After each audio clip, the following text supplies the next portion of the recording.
Varsity's right on time.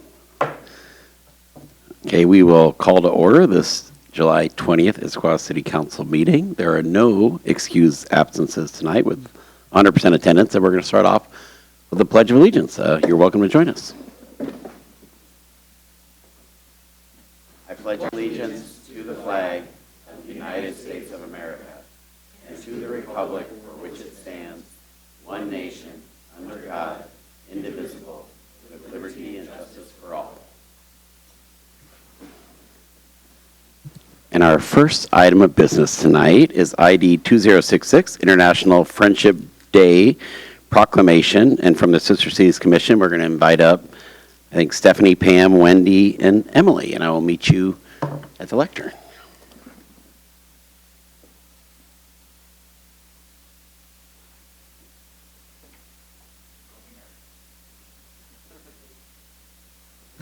We got to give Wally his good photo op.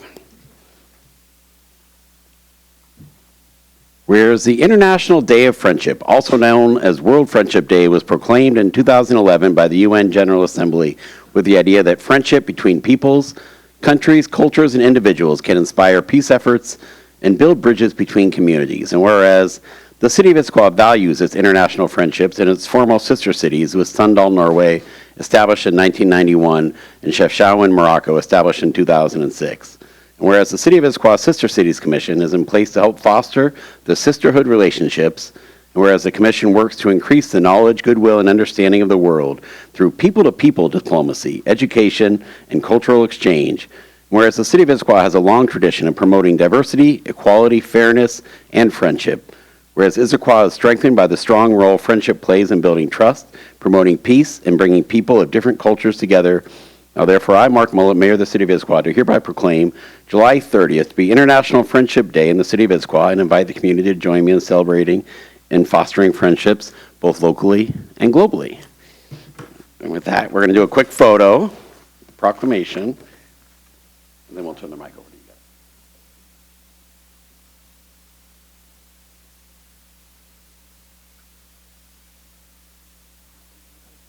It's yours. Thank you, Mayor Mullet, and thank you, Issaquah City Council. My name is Stephanie Angula, and I am one of the co-chairs for the Issaquah Sister Cities Commission, acknowledging my other commissioners here with me tonight. As Mayor Mullet just said, we truly believe and work for Issaquah, the community, to promote that diplomacy truly happens one person at a time, one community at a time, and one person-to-person connection at a time. We believe that we do have a local impact to provide that citizen diplomacy knowledge and opportunity here locally for Issaquah's citizens, as well as we are representatives of Issaquah wherever we may be, in state, out of state, and definitely on the world stage. As you read, we have two sister cities, one in Sunndal, Norway, established in the 1990s, and one in Chefchaouen, Morocco, established in 2006, 2007. In the past and currently, we have worked on student exchanges, artist exchanges, joint initiatives, and coming this October, we hope to bring you live and in person a Norwegian artist here as part of our Salmon Day celebrations. Again, we appreciate your continued support for something like this and the opportunity to spread friendship to all, for all who come to Issaquah and all who meet one of Issaquah's representatives out and about. So thank you so much.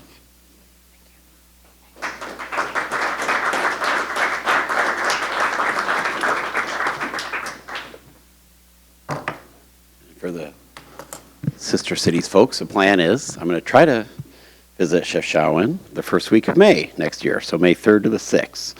So if anyone's interested in joining on that adventure, there will be an opportunity.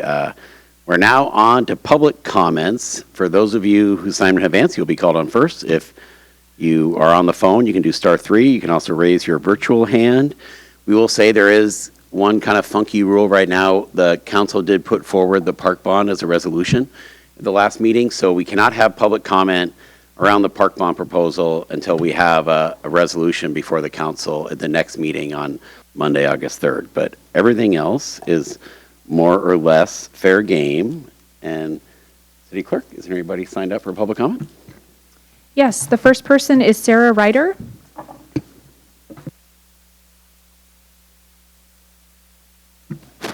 Hello, Sarah Ryder, resident of Issaquah, live in the Tallis neighborhood.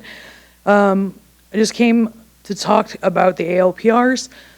So since I've been coming to city council, the thing that I keep hearing from the council is that you guys want the full tune, right? You want to see from beginning to end what different things look like. And I feel like for this, what I saw, it's not that. We asked to see what it would look like to have an internal and completely contained system within Issaquah, but that wasn't part of the proposal or what we're learning about today. So I would ask that we get that full view of it. I know that it says that it's cost, that the cost is not something we can do. We don't have the technology, all of that, but we don't know that. We're just hearing that that's the answer without seeing why. And it really concerns me that the second option talks about a web-based, even though we control the data. You can't control the data for anything web-based. We know this, right? How many times have we gotten notifications of like, your account has been whatever? You can't ensure that web-based anything, cloud-based storage is going to be 100% secure. And that's a big concern that we have, because as you're documenting every single person driving in and out of Issaquah, we do not know that we can keep that information safe if we use a web-based service. From reading the option 2, it looks like the resolution was written based on the business module of Axon, which I do know that they are a bit more secure. But the fact of the matter is we don't know how secure. We don't know what the implications are of these systems. We found out pretty quickly, I guess, how badly Flock is and how it was leaking like a sieve. But we don't know how these systems are going to work in real time. We don't know how these systems are going to work long term. It's like when social media first came on the scene, we did not know the implications. People were taking pictures of their kids and putting it on there and thinking, oh, it's not a big deal. And that's how we feel about ALPRs, is because they are constantly recording. They are constantly recording where the person is, what they're driving, and they're putting it on cloud-based storage. And so for me, again, I would ask that if we're gonna look into ALPRs, because I understand the benefit of them as well, we need to look at a closed system. And I know that that was not part of the options that we were seeing. So I would ask that moving forward, we could actually see those options in the full array. Also, with the new business I saw on the agenda, I would say that I think rental transparency, and I know that's going to be introduced today, is awesome because I'm a renter and I appreciate that. Thank you. Thank you very much. Madam Clerk? The next person who's signed up is William Schneider.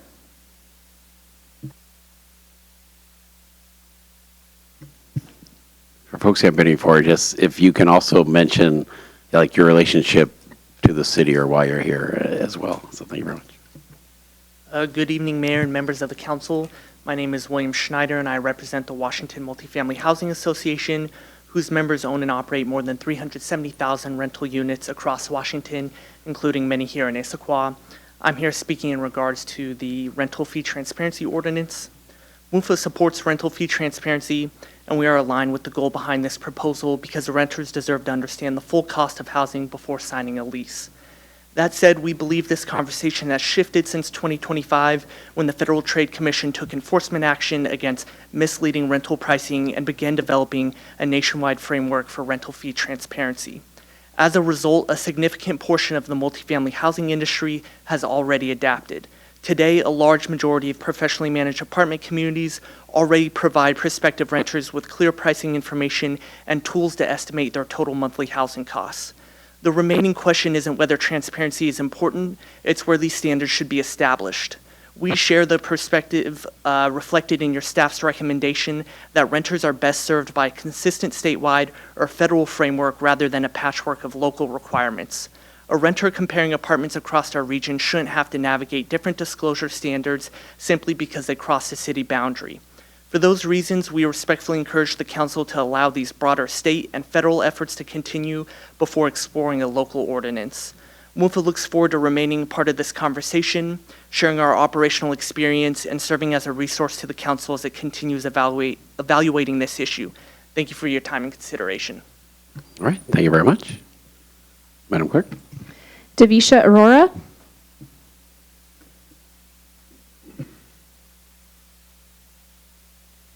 Good evening, Mayor Mullet, council members, and city staff. Thank you so much for the opportunity to speak tonight.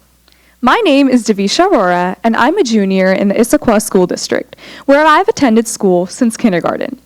Issaquah has always been a very important part of my school, social, and community life. I'm also the founder of Know Your Ride, which is a youth-led bike, e-bike, and e-moto safety initiative based here on the East Side. And our mission is simple: clear rules, safer rides. I started Know Your Ride because I noticed a simple but very important gap. The way young people are riding is changing faster than the way many families are being helped to understand what they're riding. A student can see an electric bike or a similar device online, a parent can purchase it, and within days that rider may be using something much faster and more powerful than a traditional bicycle. But many important conversations about classification, speed, route awareness, local rules, helmet use, passengers, visibility, and responsibility often happen after the bike is already in the garage. Know Your Ride is trying to move that conversation earlier, because e-bikes are not the problem. Confusion is the problem.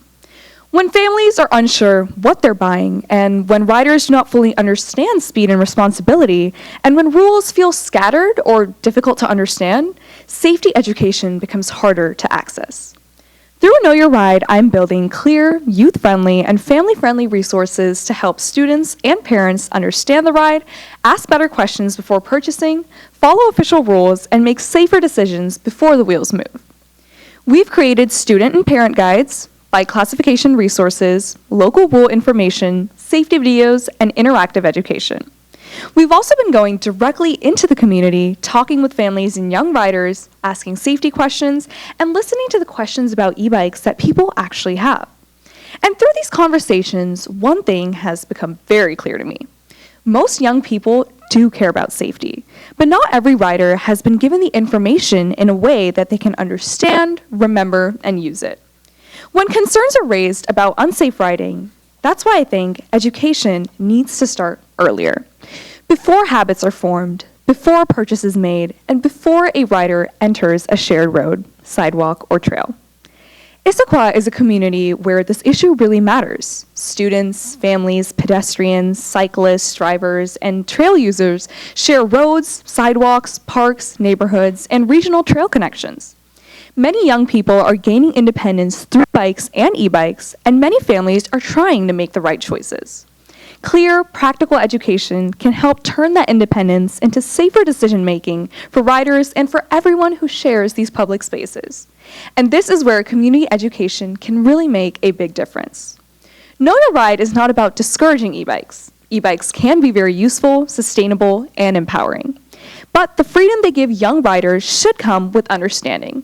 Riders should know what type of device they're using, where it belongs, how fast it can go, what rules apply, and how their choices affect everyone around them. I would be very grateful for the opportunity to follow up with city staff or council members to explore how Know Your Ride could support Issaquah through youth education, family resources, community events, and responsible riding awareness.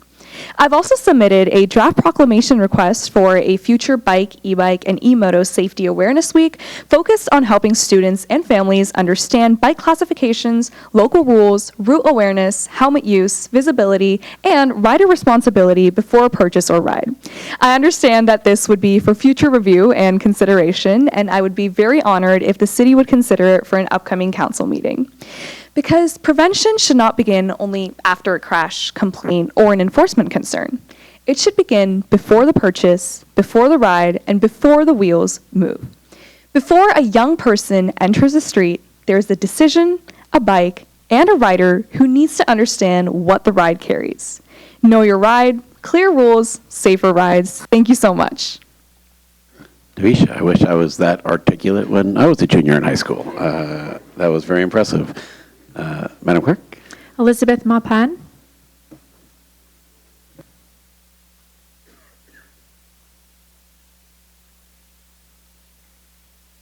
Good evening, Mayor Mullet, City Council.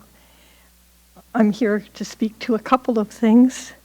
The disclosure of rental fees and all the little add-on fees that can come up, that's really helpful to people, particularly people in low-income housing. And I have heard from people who have been hit with fees they were unprepared for. And I'm glad you're looking at detached accessory dwelling units. We need more housing to make sure that all of our residents have a roof overhead. But I'd also like to speak to the proposed automatic license plate reader. These cameras are used in Great Britain, but prohibited in most of Europe for very good reasons. If we were using them here, this data could be used to tell when someone leaves home, when they typically return, falling into the wrong hands. That data could be seriously misused. So I would piggyback on what Sarah Ryder said. Think about this very carefully, because it could open the door for a lot of criminal activity, as well as malicious law enforcement. Thank you. Thank you very much. I see people following the rules, raising their hands to say they agree. Madam Clerk. Christy Triple.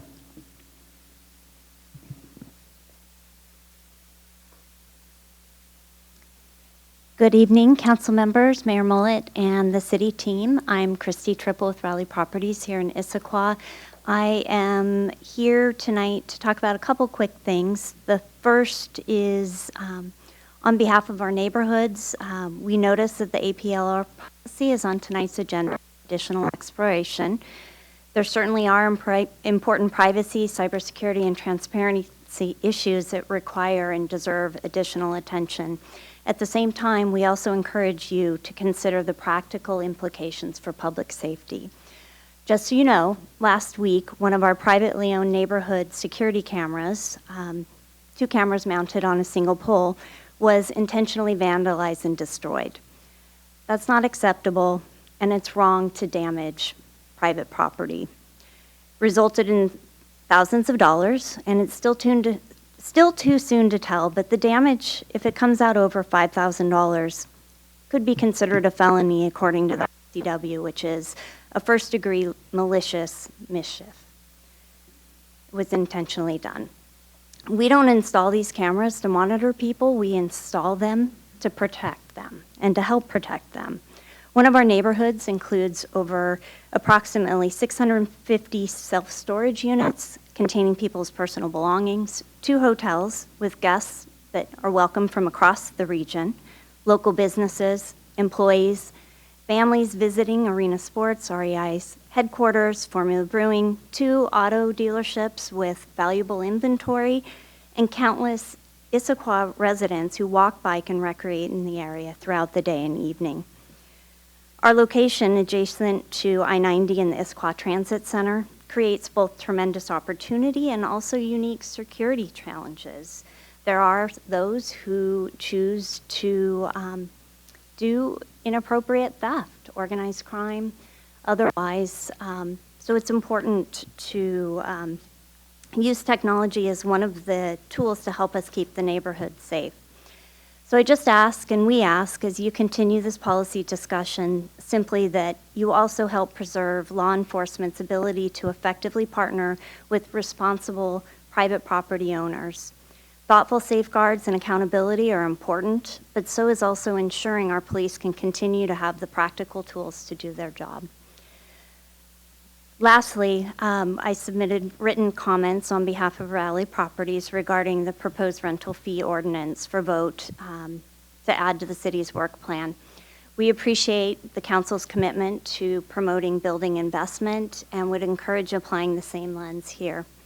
We support clear disclosure for renters, but we also believe that local regulation of private lease agreements adds complexity without improving that housing affordability or increasing housing supply. So something at the state and federal level makes sense. A patchwork of local ordinances and such really does make it difficult for both the resident and for the housing provider. So I thank you in advance for your thoughtful policy discussions and addressing the community's concerns and seeking input from all stakeholders on these two topics. Thank you. Thank you very much. All right, I want to let the phone-in caller know that I do see your raised hand. We have 2 more people here in the room to make comments first, and then I'll call on you. So next we have Chandra Ryder.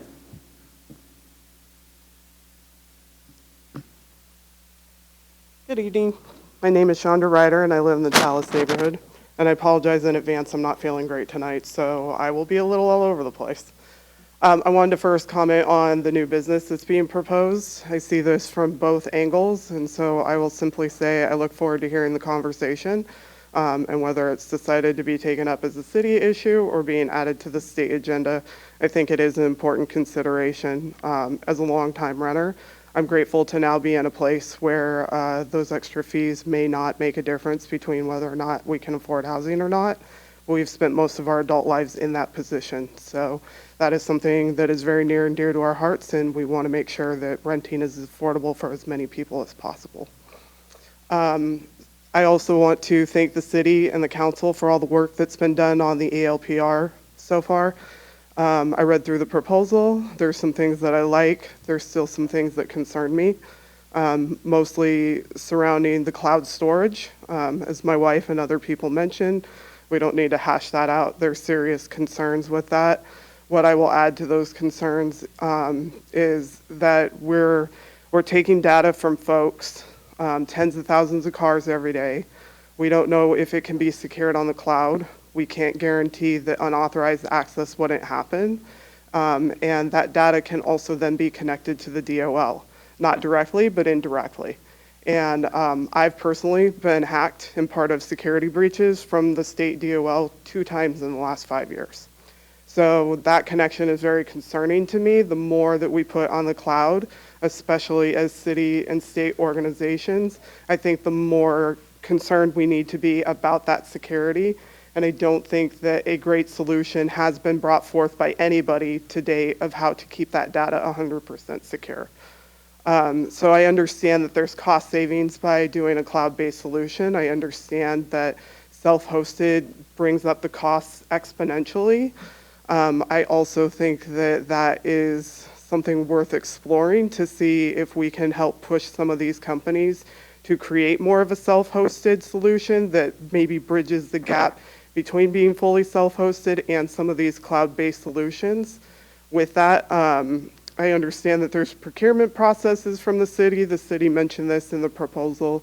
Maybe these processes need to be updated and reviewed by the city and the council before we adopt an ALPR usage policy. Maybe there's some work that can be done there to kind of help bridge the gap and build that community trust that when we're installing these systems, we are looking at it from all angles. Yeah, I think that's the bulk of what I had to say tonight. So thank you for your attention and your time. All right, thank you very much. Next we have BJ Ullum. All right. Hi, my name is BJ Ullum. I've lived in Issaquah for about 4 years, and I live off of Dogwood Street.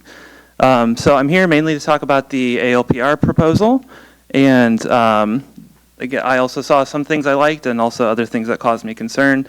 So I would urge the council to rework this proposal until it provides further protections.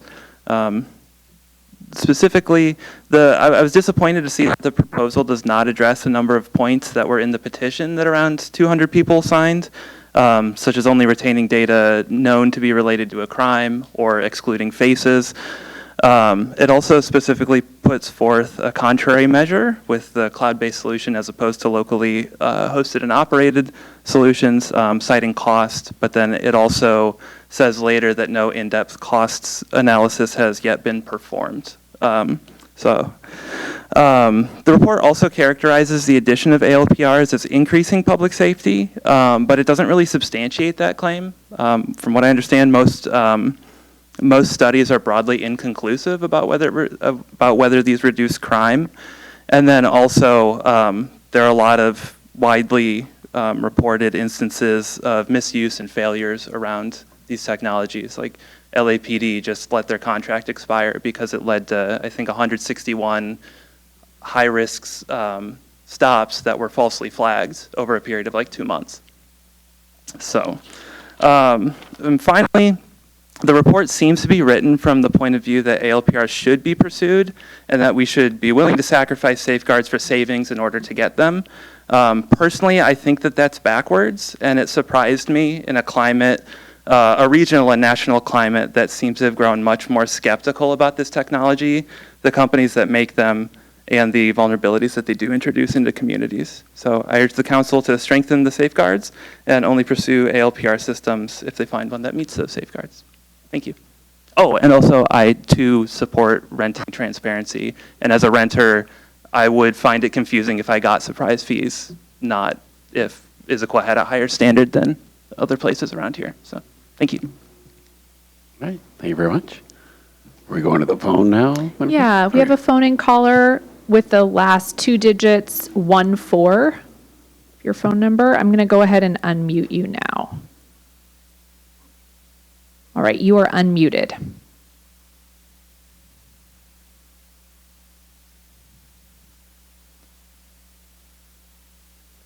Phone-in caller, are you with us?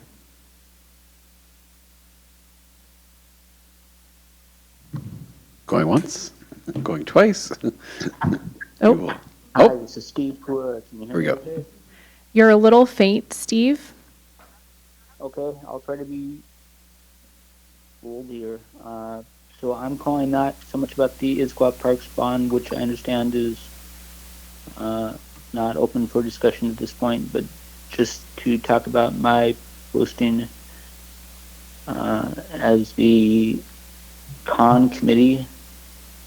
I just wanted to share the thought that my opposition is that I think this, what we. Hey, Steve, I think our city attorney is looking at me with very strong eyes and say we should postpone this discussion until August 3rd. So we'll have you, Steve, come back on August 3rd and we can share whatever comments we will have when the resolution is in front of the councils. But thank you very much. He wants to speak on other topics. Oh, other topics. Go. Sorry. You can speak on other topics, Steve. But if it's the park pond, let's do that one at the meeting in 2 weeks.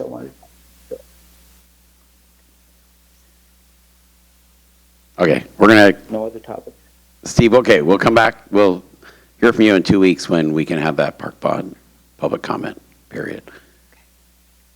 Okay, that's everyone who signed up. So is there other folks in the room who would like to testify? All right, come on up. Hello, my name is May Hollinshead, and I am a student at Gibson Neck High School in Issaquah. Having spoke to students, generally we are in a time in which trust in government is at an all-time low. People are growing increasingly skeptical of our local, state, and federal governments and our police forces.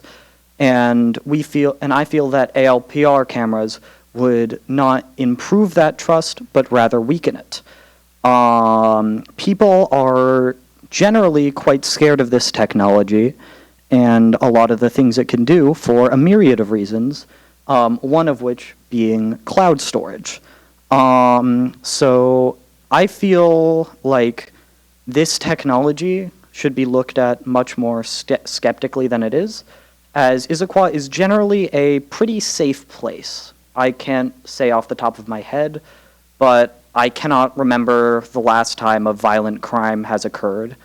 And I feel like for most people, peace of mind is a lot more important to them than like rapidly increasing our like surveillance. I feel that if we want to increase trust in our community, we have to increase, if we want the public to trust government more, I feel we need to let government trust the people more. And I feel like the people have been widely saying that we do not want ALPR cameras in our city generally, at least without much more stringent safeguards than have been put forward, especially relating to cloud storage. And I do thank the council for all of the actions taken thus far on this issue, but I feel like if you want to increase trust in government, it would be wise to have at least much more stringent measures than put forward in the agenda, at the very least, if not just not using it at all. Thank you. Okay. Thank you very much. Any other folks in the room want to comment? Going once, going twice, not seeing any. With that, audience comments are closed. Oh, we have virtual hand. Here we go. All right. So Roman, I see your hand raised. I'm going to make you a panelist now, and you should have the option to unmute and can choose to turn your video on.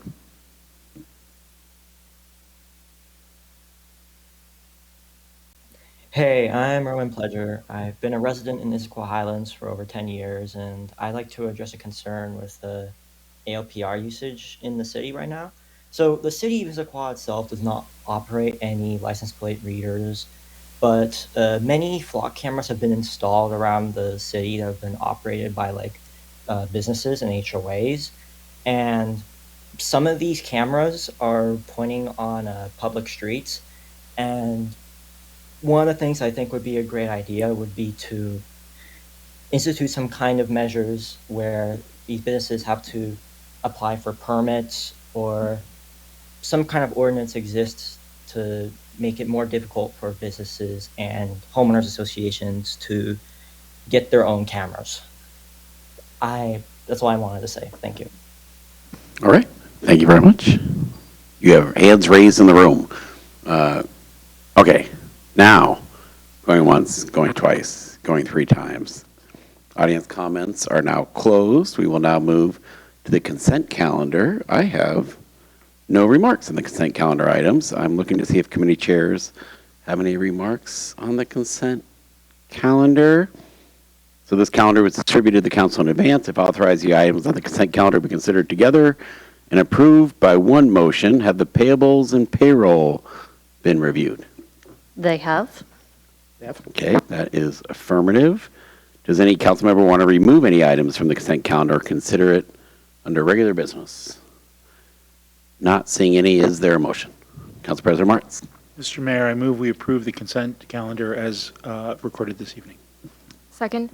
There has been a motion and a second. All those in favor, please say aye. Aye. All those opposed, nay. And that passes unanimously. And that now takes us to our first item of regular business, Agenda Bill 9198, the ALPR discussion. And we have our own Dale Markey Crimp to update us on what's. Thank you, Mayor. Give me one moment to share my screen.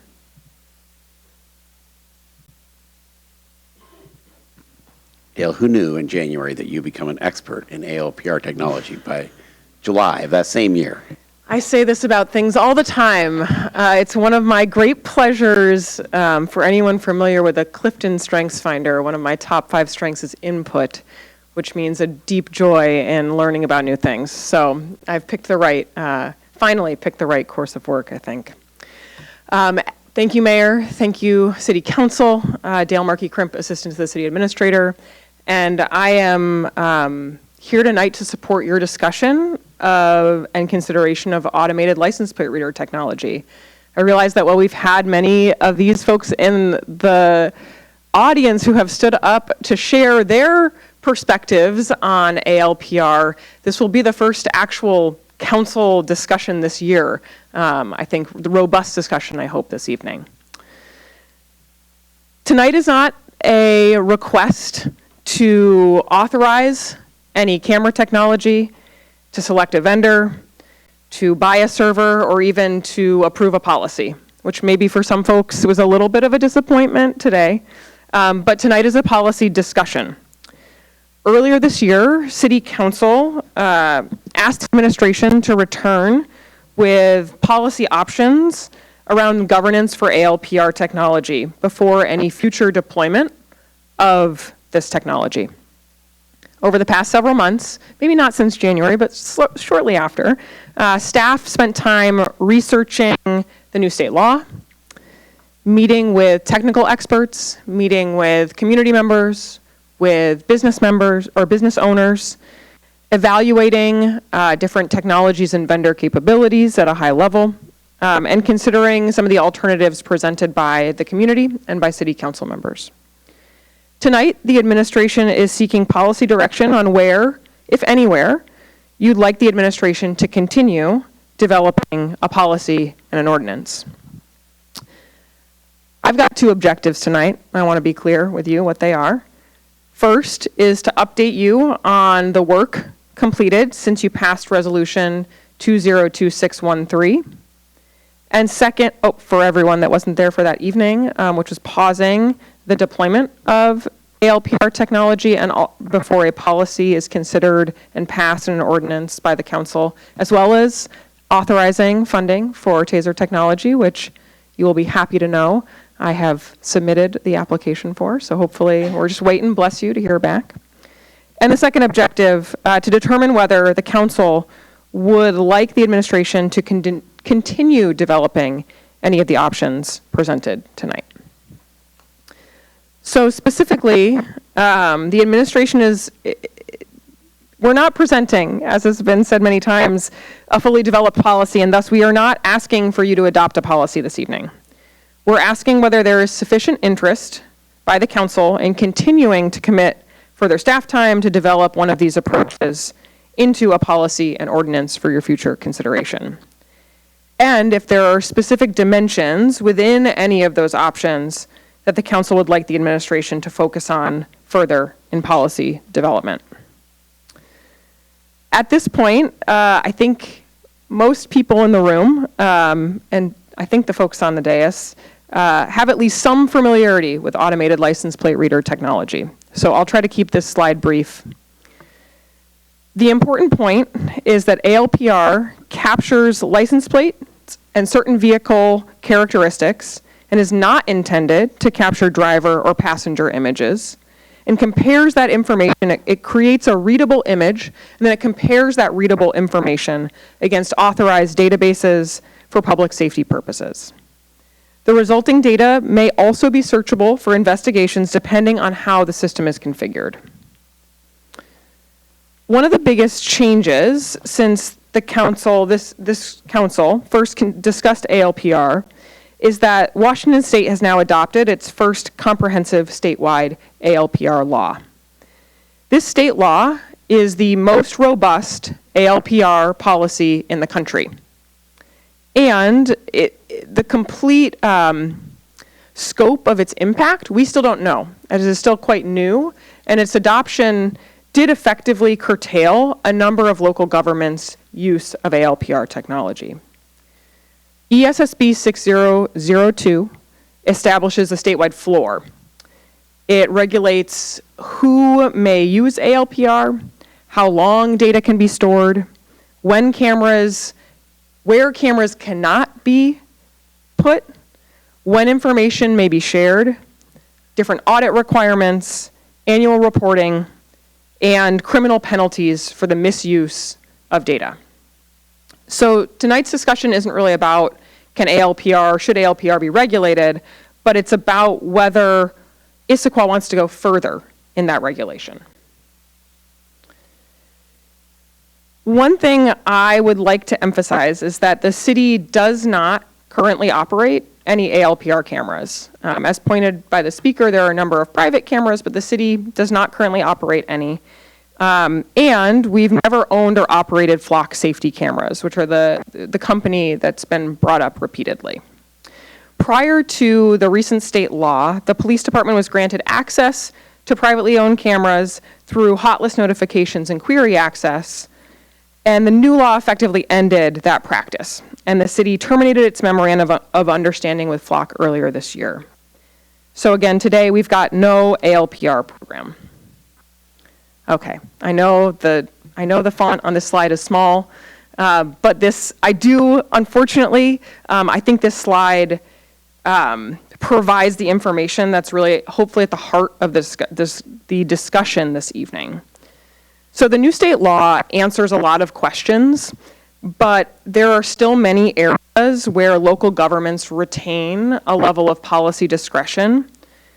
This includes whether to deploy the technology at all, which has come up, where cameras could be located, so the state law says pretty clearly where they cannot.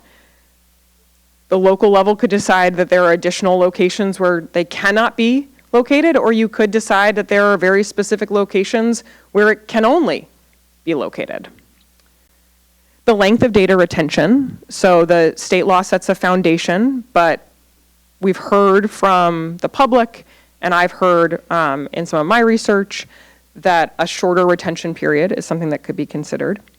It also doesn't necessarily define the specific, it doesn't set restrictions on who exactly can access the information, how transparent agencies could and should be about their programs, what cybersecurity standards vendors must adhere to, and what governance should exist locally for the technology. The three options I'm presenting tonight, they're not exhaustive. They're not intended to be exhaustive, but they do represent different ways of exercising that discretion on these various sort of policy areas listed here. A little bit of background, always helpful. This has been an evolving issue over the past 18 months. When the administration first brought this topic to City Council in early 2025 for feedback and input, we are in a very different place with this technology than we were then. And each council conversation has helped narrow today's policy options, particularly following the passage of the state law and the council's June resolution. Okay, the good stuff. So staff worked to develop the options to be discussed this evening. And this development was done in listening to city staff, community members, business owners, researchers, public safety experts, public safety staff. And through all these conversations, these four policy objectives kept emerging: public safety, privacy and civil liberties, transparency and accountability, and feasibility. The folks that staff spoke to, that I spoke to, weighed all of those objectives slightly differently. Every policy decision that strengthens one of these objectives generally requires a trade-off with another one of them. And there isn't simply an option that's going to maximize all four. I don't want to, I'm not trying to hold something back. I've really tried to find something that makes everyone happy, and there simply isn't. So there is a trade-off here regardless. That's actually what makes this such a challenging and nuanced topic. Rather than asking you to react to technical specifications of vendors, and frankly, because a great deal more staff time is needed to develop more fleshed out policy considerations at that level, the administration is presenting some policy questions that underpin the options that are presented today. For instance, how much investigative capacity is appropriate for your local police department? How much privacy beyond the state law should Issaquah ensure? How much program transparency is valuable? What level of upfront and ongoing cost is reasonable? The three options for consideration tonight present three different philosophies and three different, different sets of answers to those questions. Option one relies on the protections already established in the state law. Option 2 accepts ALPR as a tool, but adds substantially stronger local protections. And option 3 concludes that the remaining risks outweigh the potential benefits and prohibits the technology. Again, these are not exhaustive, but we believe provides 3 clear, different approaches to weighing those 4 policy objectives. This matrix simplifies that and visualizes the trade-offs. I also included the pre-state law just to give a little bit of a reference point for the world we were all working in less than a year ago. As privacy protection increases, investigative capability generally decreases. This is not necessarily good or bad, it is just an observation. Likewise, stronger governance and cybersecurity often increase the complexity of the tool and its cost. Again, there's not a right answer here. There are only different priorities that you're weighing as you make this policy decision. But let's go a little deeper into each of them. So option 1 essentially says that the state legislature has struck the right balance of those policy objectives. In option 1, Issaquah would comply with the state law, but wouldn't necessarily impose any significant local restrictions. It represents the lowest implementation burden, but also leaves many, if not all, of the community concerns that have been brought up unaddressed. I think also worth noting, option 1, Issaquah would likely wait for the model policy or policies that are currently being developed by the Attorney General's office as part of a mandate with the state law. The Attorney General's office has until July 1st, 2027 to publish those policies, and we would not seek to preempt those policies. But as I'll get into, that wouldn't necessarily impact anything that happens between now and that date anyways. Option 2, rather than asking if ALPR should exist, option 2 asks whether Issaquah can substantially improve upon the state law while creating policy that is operationally feasible to demonstrate that a more robust law can be effective. The emphasis here would be on much shorter data retention, significantly stronger cybersecurity protections, no direct outside agency access, increased transparency and reporting, stronger auditing with potentially more information than the state's bar currently, council oversight, and vendor requirements that technically enforce policy rather than relying solely on staff training. This is something that has come up repeatedly in this discussion, is how are we making sure people follow the rules? Option 2 would make sure that those rules are technically enforced. Also, I wanted to provide clarity based on a couple of questions that I received ahead of this meeting. If we were to move forward with option 2, the administration would also define what's meant in the council materials by appropriate legal authority to process for information sharing. That's not that is a phrase that came out of my ideation. It doesn't exist in the state law. It's above the state law setting that sort of bar. So that would be part of the development of that future policy in option. And then option 3, the most simple here for me to present. Option 3 eliminates both the potential benefits and the potential risks by banning the technology. It represents the strongest privacy position while foregoing any of the investigative capability that technology may provide for the city's police department. So again, I want to provide this matrix again now that you've seen each of the options individually and discuss a few other elements. So the administration at this point is recommending continued development of option 2. Not because the administration believes that current ALPR systems are ready today or meet a community's required level of security today, but because the administration believes that there may be a path to meaningfully improve upon the state law while preserving a limited but valuable public safety benefit. These improvements, however, would fall into 4 categories that would be further specified in the next stage of policy development. I just feel like I just said them, but I'm going to say them again. That would include minimizing data collection and retention, strengthening cybersecurity and vendor accountability, increasing transparency and oversight, ensuring any sharing is tightly controlled and documented. I also I want to acknowledge the question that was raised by several community members tonight, the question that was raised by several council members prior to this evening's meeting.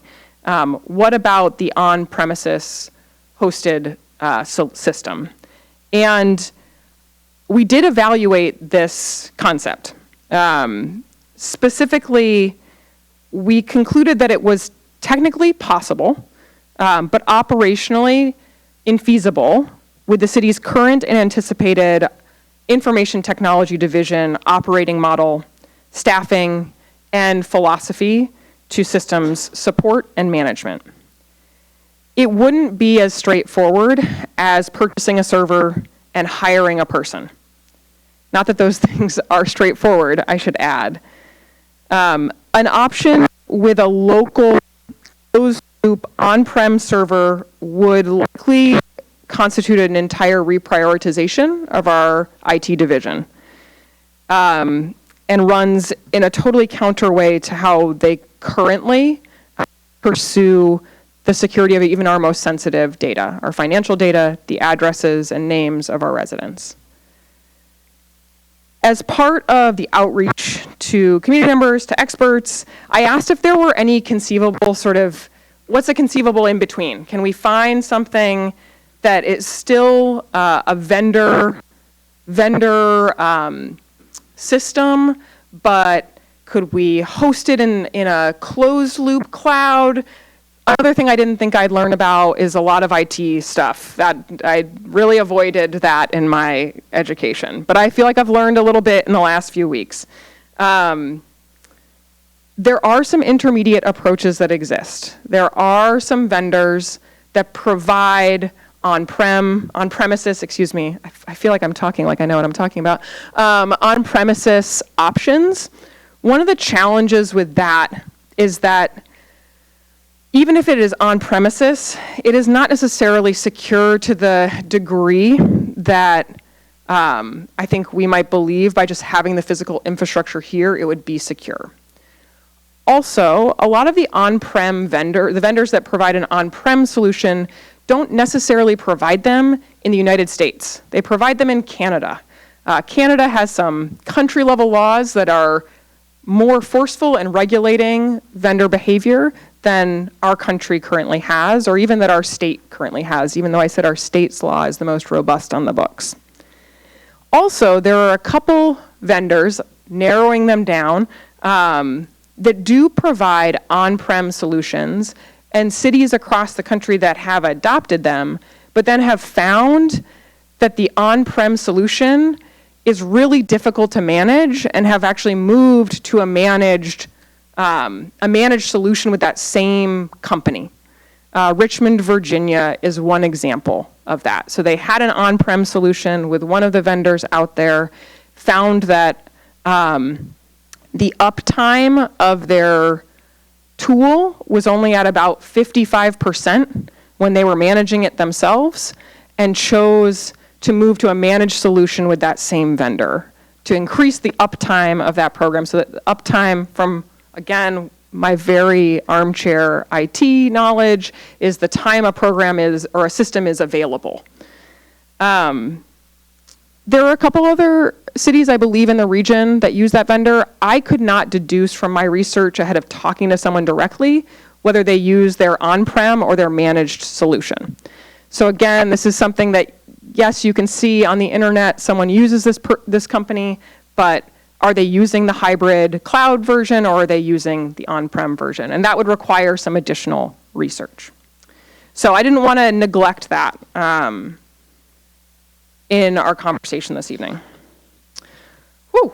Okay, so some timing and next steps, and then I'm excited for questions and discussion. So following tonight's meeting, regardless of where we land, there will be a pause on this work. Staff capacity needs to shift to focus on the development of the 2027-2028 biennial budget. It doesn't mean that you've seen the last of me, but I'll be working on something else until the new year. I think it's important to reiterate regardless of the direction tonight, the June resolution remains in effect. No city funds, whether our general funds or grant dollars, will be spent on ALPR until the council adopts a policy and an ordinance. If council wishes to continue, staff would return following the budget process with a draft policy for additional input, and this would happen in 2027. So to restate, direction requested for tonight, does the council want the administration to continue developing one of these three options? And if so, are there additional dimensions or guardrails that you would like reflected in that development? And as a reminder, currently the administration is recommending moving forward with a development of option number 2. This is not about, again, whether we approve or adopt a technology. There's no vendor out there that's even offering option 2, even if they're on-prem. They're not offering safeguards around security and cybersecurity. They're not offering the level of reporting that we're requesting. They're not offering some of the elements of data retention limits that we are saying that we want to be part of our local law. So the question before council is what policy balance does the city of Issaquah want to strike? And with that, I will pause my remarks. All right. Questions for Dale? Like we've heard, this is not a action item. Oh, Councilmember Joe. Thank you. I'll go first. Dale, thanks for all your work on this. Appreciate it. You mentioned that if we were to go to an on-prem system that was fully enclosed by the city, we'd have to revamp the way IT did their work, the way they safeguard data, names, addresses, information of our citizens in the utility system and the finance system. Do you have any estimation of how much that would cost if we did go down that road? And if not, it would be one of the things that I'd like to have just a rough estimation of should we talk about policy again after this meeting. Thank you. To be clear, we are not proposing reimagining the way that we currently handle our financial data or any of the other utility data. We feel very confident in the security systems that we have in place for our sensitive data. What we're actually proposing here is that we treat this data similarly. We think it's serious, we think it's sensitive, we think it should be treated that way, but that it would not be, it does not, from this point, our IT division does not feel like it's feasible to propose an on-prem solution for this, which is why it didn't show up in the options this evening. Heard on the recommendation for next steps. Councilmember Nichols. Thanks. So follow-up question to Councilmember Joes. Could you, I guess I just don't understand why these things have to be linked. So it seems logical that we could have one set of policies and one set of IT procedures for one class of data and a different set of policies for a different class of data. Why, if we adopt a stricter standard for ALPR cameras, would we have to go then and redo every other class of data, that basically everything else at the same time? That is also, Councilmember, because that's not what I think IT was saying when they communicated that to me. They're just saying that by deciding to make a mission critical technology on-prem, collecting the amount of information that it would significantly reorganize how the department does business. It would not be a reimagining of how they treat all of the data at the city. So it would be a huge change in their operational approach, not one that they felt willing to say that they could confidently do. Okay, understood. Second question is on option 2. One of the things that you mentioned is that we would be ensuring that this sharing, that sharing is controlled. Mm-hmm. We don't need to get technical on this, but can you just walk me through at a high level how we possibly do that? I mean, we've seen time and time again cities that have signed contracts where vendors from Flock to Axon, et cetera, sure, have been disappointed with how some of those contracts have been realized. Yeah. And not gotten some of the sharing controls that they expected. Yeah. Why should we expect that Issaquah would be able to get something different than other cities have gotten? That's a good question. I think one of the things that we're saying is that we need to be able to build into any agreement a level of trust that we're going to do business the right way, that they're going to do business the right way. Nothing is 100% free of risk except for option 3. Option 3 eliminates the risk. And we can confidently say it does. I think we'd want to put in a lot of those other cities, especially when we think about the recent situation with Flock. There wasn't a lot of safeguards in the contract to cancel any of those relationships. There were not safeguards that when data was misused or mistreated or released in ways that they were told it wasn't. If you look more closely at those agreements, not a lot is very clearly promised. I think what I can say is that the administration is committed to whatever agreement we were to pursue in the future. We'd want to make sure that that was in the actual agreement and that we could enforce it in a more expedient way than some of our neighbors have found themselves in agreements with untrustworthy companies where they haven't built in any sort of protections or ways to respond when those are broken. So it's an unsatisfactory answer. I know that. I feel that way too. But there's a little bit of me from a realist that's like, we gotta hold them to a standard. And frankly, not a lot of contracts have in the past. Thank you.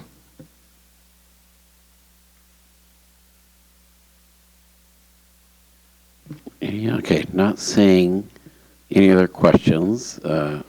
As Dale reiterated, the June 1st council resolution is fully in effect, so nothing is happening in the space. We are just kind of keeping our promise that we would come back to the public with an update on July 20th, which is today. This is that update. I think the short summary is what we've kind of learned in the last couple of months is that this idea that we can have a locally stored server option is not super feasible, and so we don't want to pretend to the public or the council that that's a really viable option. So we're just trying to clarify the 3 options that we think will be in front of the council when this discussion resumes, which will be in the first quarter of next year. And at that point, if there's nothing else, we will move on. Oh, Councilmember Walsh, sorry. I think we'd like to discuss this. Discuss away. Okay, thanks. I appreciate the community coming out. I appreciate Dale talking with us on this and presenting all of the various policy areas that we might want to approach. I think I'm approaching this tonight a little bit differently. I know the direction asked of us is which policy option should we proceed with? But instead I'm kind of taking a step back and saying, do we even need to do this work? I think we heard from the community that said, we don't really have a desire for this technology. It feels invasive. There are all of these various concerns. And thus, we put forward a resolution that we now have on the books that prevents the purchase of an ALPR system without an adopted policy use framework. So, I think anytime we're considering adopting policy, my first requirement is that we have an established need for that policy or technology. That's not where this conversation started. We have not established that there is a major crime problem. In fact, our data shows that crime is down in the city. We have not determined that there is an investigative need, that we are at a situation where we need a technology that would give us data that we don't currently have. So my standpoint here is if crime is down, if we haven't established a need, if our community is speaking out against this technology, and we've adopted a resolution that prevents the purchase of the technology, is it worth our valuable staff time to pursue a policy in which probably nobody's going to be happy with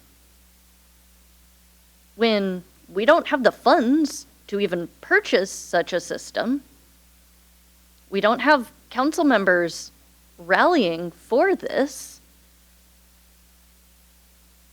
I don't think it's even worth the time to pursue option number 3, because we effectively have that with our resolution. So my proposal would be to say, we heard the community, we adopted a resolution saying that it would require us adopting a policy framework before making such a purchase. And thus, if there was a need established, if there was a desire to make such a purchase, we could pursue a policy at that time. Because that situation might not happen for 10 or 15 years. And at that point, the technology is going to look a lot different, and our policy areas that we're going to be able to do for that is going to look a lot different. So instead of us putting forth the staff time right now, our very valuable staff time, I don't think we should move forward with this. So I would be interested to hear from my council members, but that is my proposal. Rather than going into the details on option 2, option 3, all of that, I just don't think we need to pursue this at all right now. Thank you. And we'll go to Councilmember Dare. I think I will say that the reason before I was mayor, but last year I think this was brought because the Issaquah Police Department did say they think this camera technology is a valuable way to both deter and solve crime. So I think it was our own police force that brought forth saying that they thought the council should be considering. But Councilmember Dare. Thank you, and thank you, yes, for all the work that has gone into this. Similar to Councilmember Walsh, I too have tried to kind of step back and reframe this a bit. I also have a thought on what is potentially an option 4, so to speak, because I've been trying to kind of weigh how to do this. In terms of policy itself, I'm very fearful that we can accomplish a policy that policy can be effective on rapidly evolving technology. Like our understanding of ALPRs just after 1 year is different. And we could make the most perfect policy possible today, and in 6 months they introduce ALPR, the sequel, and it's something completely different. And so I'm really, I'm concerned that we can ever find every angle, make every safeguard, and make this exactly perfect to work, and not just slip away from us immediately due to the nature of that business and what's going on, as well as, ALPR is not the only tool of surveillance, and there might be another tool that's going to be, and we're spending all our time on this one, and there may be other aspects that create the same problem in a different way. And so, I've been trying to kind of think about this on a more broader and more flexible scale. And to me, like the issue, the problem here is about surveillance, and is about that line between public safety and private, constitutional privacy, and where's that line and what tool fits in between those two in the right way.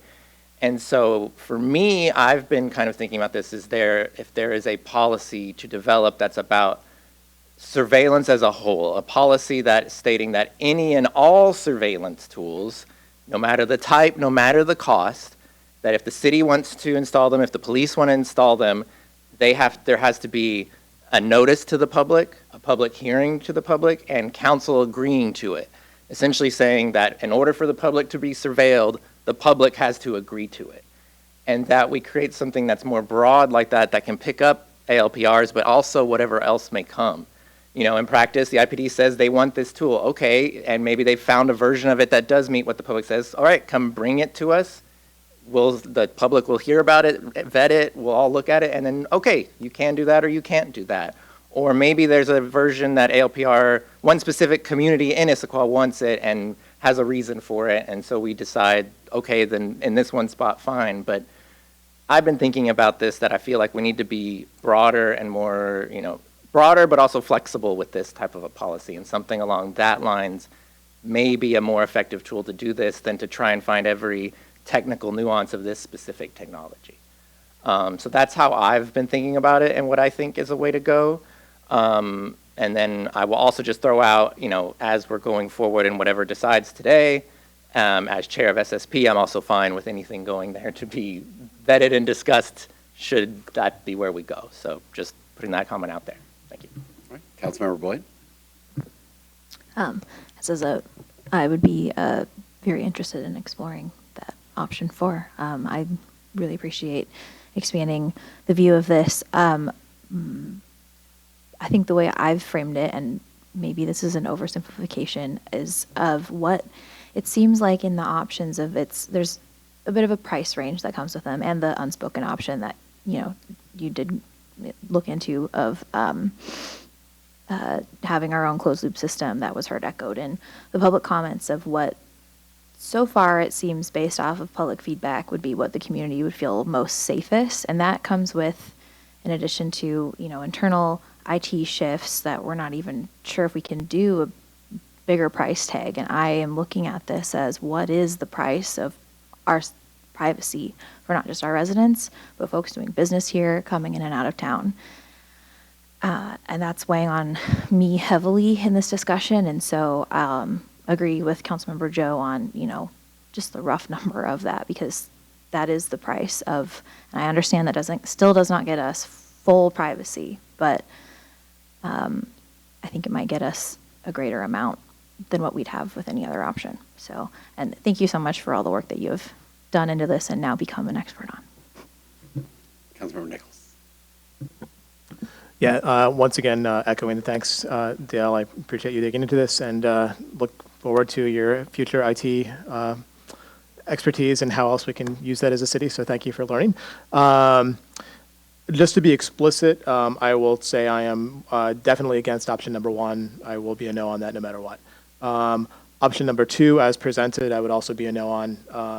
I do not think it goes far enough. I think it is not taking into account the many of the what appears to be a consensus amongst our council, or at least a commonly stated opinion that we would like to see further protections there. It definitely does not take into account the public comment that we've gotten.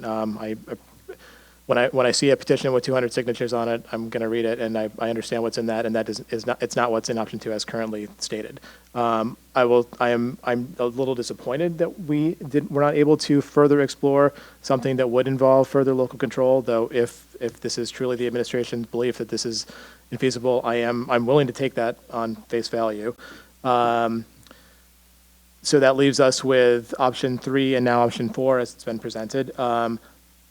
I would like to just double click on something that Councilmember Walsh said, that we don't necessarily need option 3. I would like to understand the difference between option 3, which is a simple ban on ALPR technology, and what we have at the moment.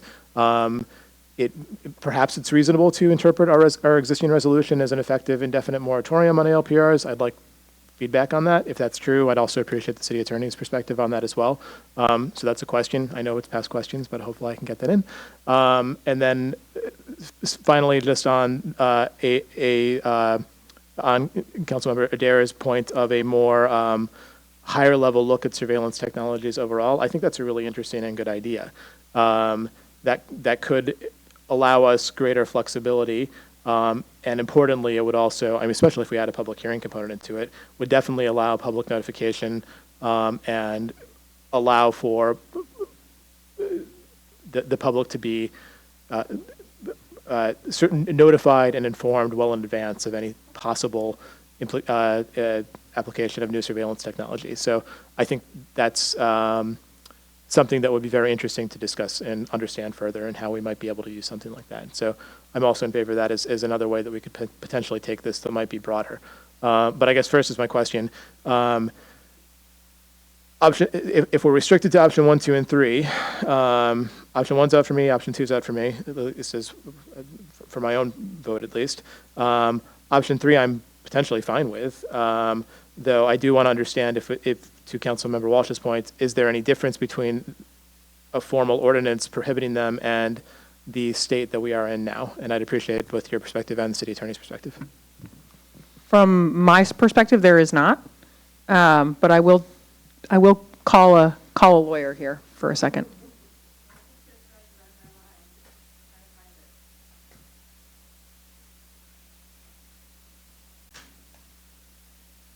Good evening. Rachel Turpin, City Attorney. I believe that I agree with that, but I want to take a look at the resolution again, just to make sure that I can confirm that.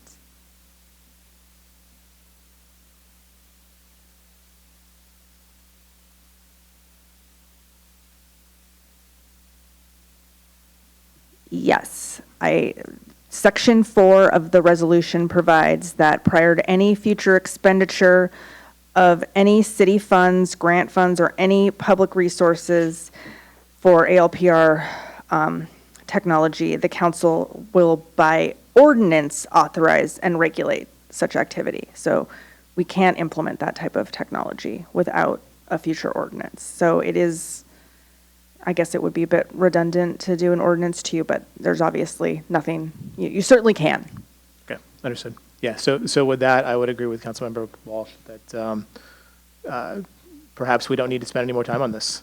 If we have what's effectively an indefinite moratorium in place, I don't think we need any, if option 3 doesn't provide us anything else, I don't think we need a performative ordinance to do what's to second the policy that's already in place.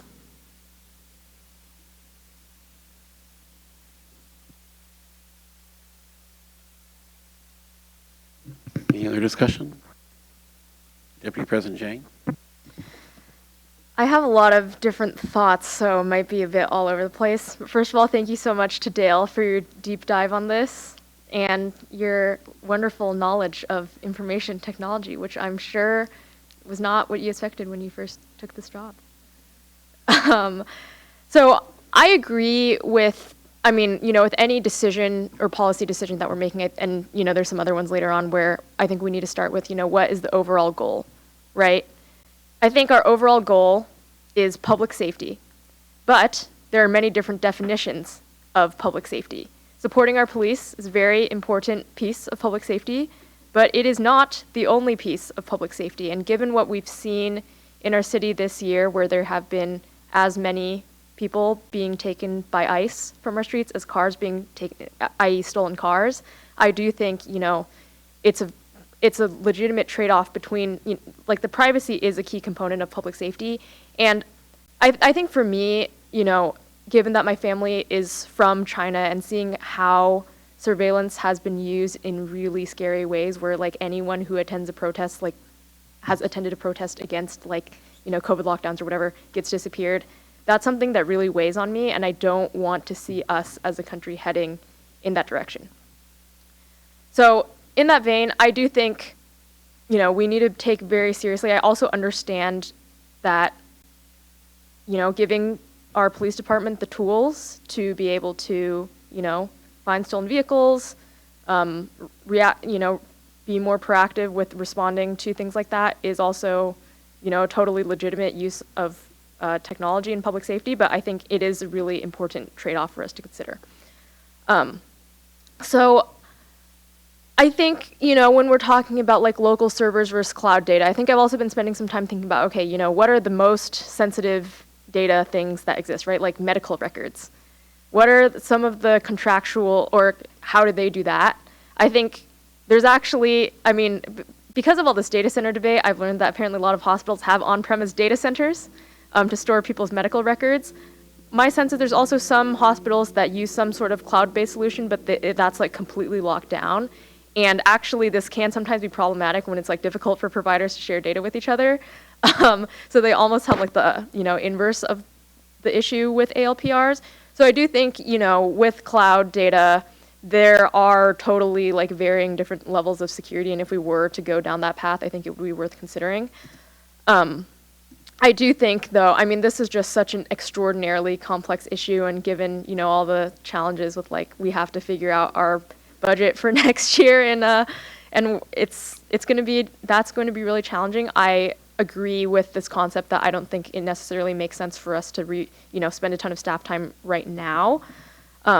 That said, I'm also intrigued by this concept of just an overarching policy framework for surveillance technologies, although I do think that we also have to be intentional and thoughtful about the guardrails on that, because, like, are we going to ban Ring doorbells from the city of Issaquah? Because there are a lot of them. And Ring has a partnership with Flock. And so, like, if we're really, are we really going to open that can of worms? And maybe that's something that's important enough to our community that we should, but I do think there's, like, way more far-reaching implications than just, like, cameras that, are pointed at right-of-ways or whatever. So, yeah, I think there's just, a bunch of different things to consider. I do think, I think at this point, I agree that, we've spent a lot of effort looking into this. It seems like, for now, I don't really think it's worth the amount of staff time it's going to take to come up with, a very detailed solution or, some kind of policy that we might all be on board with. But I just think there's just so many different aspects to consider, so many trade-offs. Yeah, definitely curious. I mean, appreciated hearing from my fellow council members on this issue, and curious if anyone else has any thoughts as well. Council President Marks. Thank you. I will echo Dale. Thank you for your work on this Gordian knot that has been in front of you. This started with a request from the IPD. I take requests from the IPD very seriously. At some point in the future, if we don't discuss ALPRs now, if we discuss them later, I'll be very interested to know what Chief Milet thinks about all this. There had been talk of waiting to have this conversation until he was, or the earlier conversations until he was here, but we are where we are. I am disappointed not to see an on-prem solution. If we were buying a robotic pool cleaner, okay? If the parks people came to us and said, we need a robotic pool cleaner, what we would do is we would come up with a set of requirements and we would generate an RFQ and we would go to the companies that make robotic pool cleaners and we would find out what it would cost us to get a robotic pool cleaner that met our requirements. And then we'd pick one of them or maybe two of them and we'd sort of do a numerator and a denominator, right? We'd say, what would that pool cleaner mean for us and for our parks department, and what's it going to cost us, right? And then the public could say, sounds like a great idea, sounds like a waste of time, sounds like a waste of money. We haven't done any of that. We haven't come up with a numerator on this problem. We haven't come up with a denominator on this problem. All we've done is we said, gosh, hard problem. There doesn't seem to be a lot of good solutions. Genetech makes an on-prem US solution. Vaxstore makes an on-prem US solution. Sighthound makes an on-prem US solution. Leonardo makes an on-prem US on-prem solution. I don't know these companies. I haven't submitted an RFQ to them. We haven't either. There's a lot of cities in the US that have done on-prem solutions. I don't know if they've worked well. I don't know if they've not worked well. I come back to this is something that the IPD asked us for. And so I hope at some point we have a conversation about this. I think that I think I'm not the only council member that said they'd want to have a discussion about an on-prem solution, right? We're not having that tonight. I'm not interested in option one. I'm not interested in option two. I'm interested in an on-prem solution because that's the only one that I feel like perhaps, I'm not saying for sure, perhaps a plurality of the community said they would consider such a thing, or they'd be willing to consider such a thing. We don't have that tonight, so I only have option three out of this. But I think there's a future conversation, and I don't know if it's 6 months from now. I don't know when it is. I keep coming back to, I have a hope. 10 years ago, I wanted body cameras for our IPD, and 10 years ago, people told me, hard problem. Oh, the servers, and you're going to need a lot of people to run it, and the police have concerns and the ACLU has concerns and blah, blah, blah. Today, whenever I watch videos of police public interactions, the first thing oftentimes the public say is that camera on, right? And they want it on and the officers want it on. I think we will get there with ALPR. I think today it's hard for people to see these solutions. I wish we had gone out and done a requirements-based RFQ before deciding it wasn't a solution, but we are where we are this evening. I understand why the majority of the council thinks of the options that are presented for us today, option 3 is the right option. I am grudgingly there too, because I don't have an on-prem solution in front of me, but I really, really hope that, if Axon is watching today, I have friends who work for Axon. If they're watching today, like, these data issues are the heart of one of the issues. I'm not going to say, there are folks who don't want ALPRs at all under any circumstance. I respect that. But if we are going to get the solutions that are going to emerge in the future are going to involve careful data security, the same way when people talk about HIPAA and the solutions that we have. I can go on my phone and look up my health records, but I also know that my data is secure, right? If we can do that with, Russell's not convinced. Sorry, Councilmember Joe. So anyhow, that's where I'm at this moment. I'm disappointed that we didn't do the robotic pool cleaner solution and just come up with a requirement.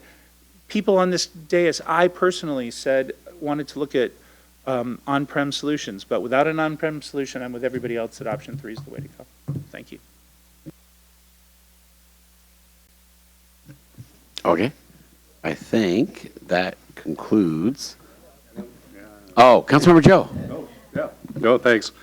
I think I'm inclined to agree with Councilmember Walsh in terms of if we do not take action tonight, the resolution stays in place, and we know that nothing is coming into the city for a time until we decide to address this again. I also agree with the fact that technology is changing quite rapidly, and by waiting and not taking any action that would explore this anymore for now, perhaps other solutions might come up from other cities as we read, study, and watch what they do. For instance, in November, I'm going to the National League of Cities Conference in Nashville, Tennessee, and I'm sure this is going to be one of the subjects that's going to be talked about, and I'll certainly go to any class or session on that and perhaps come back with some information that could help us move forward with this in a positive way. It's just one of many things that all of us are doing as we're going to our regional meetings and as we're going to conferences, et cetera, along the way, and I think that information stream can help us as we go forward. So I'm going to try to see if I can do a motion that's going to move us forward and see, and then we can discuss it. But I think, as I agree with Councilmember Walsh, I would then make a motion to postpone further action on this topic until February 2027, after the budget session is over. That'll give us time to study it more. That'll give us time to keep the status quo in place. That doesn't prohibit us, or any of us, from coming forward and asking the administration to take action before that time, if we want to, based on something new that happens, or if there is something that new technology that comes out that we can take advantage of. So I'd make that motion. If it's not seconded, certainly it fades away. But that's one of the ways that I see that we can perhaps conclude this discussion this evening. Well, I'm going to look to our city clerk or city attorney. We don't have a motion. We didn't really ask for a motion. I think this was just a discussion item. I think the administration is making it clear nothing's happening in the space. Point of order. A motion's on the table. This year. You can, yeah, it hasn't been seconded yet, but that motion can be made in two ways. It can be made with a motion pending, or it can just be made on a topic like this. So it is technically in order, according to Robert's rules. But it's not been seconded yet. Second. Okay, so there's motion and a second to come back to this discussion in February of 2027. I think. Discussion. Councilmember Walsh. Thank you. I appreciate the concept here. I think I would prefer to postpone to a time indefinite, unless the administration, who would be the ones promoting such an idea, want to come to us with a sense of need. I don't think there is a need to readdress this in February 2027, because that would assume that something in the meantime comes up that suggests that there's a policy. So I like where you were going with this, but I don't even think February is needed. So I would be against such a motion and just providing the feedback to the administration that I just don't think we need to spend the staff time on this. Councilmember Adair. I believe I'd say I agree with Councilmember Walsh on this in that, because like for me, like as we've brought up, and as I, in kind of what I was saying, like, I feel like this is a broader conversation, this is a bigger conversation, and in terms of, in my version of a policy, I feel like there needs to be like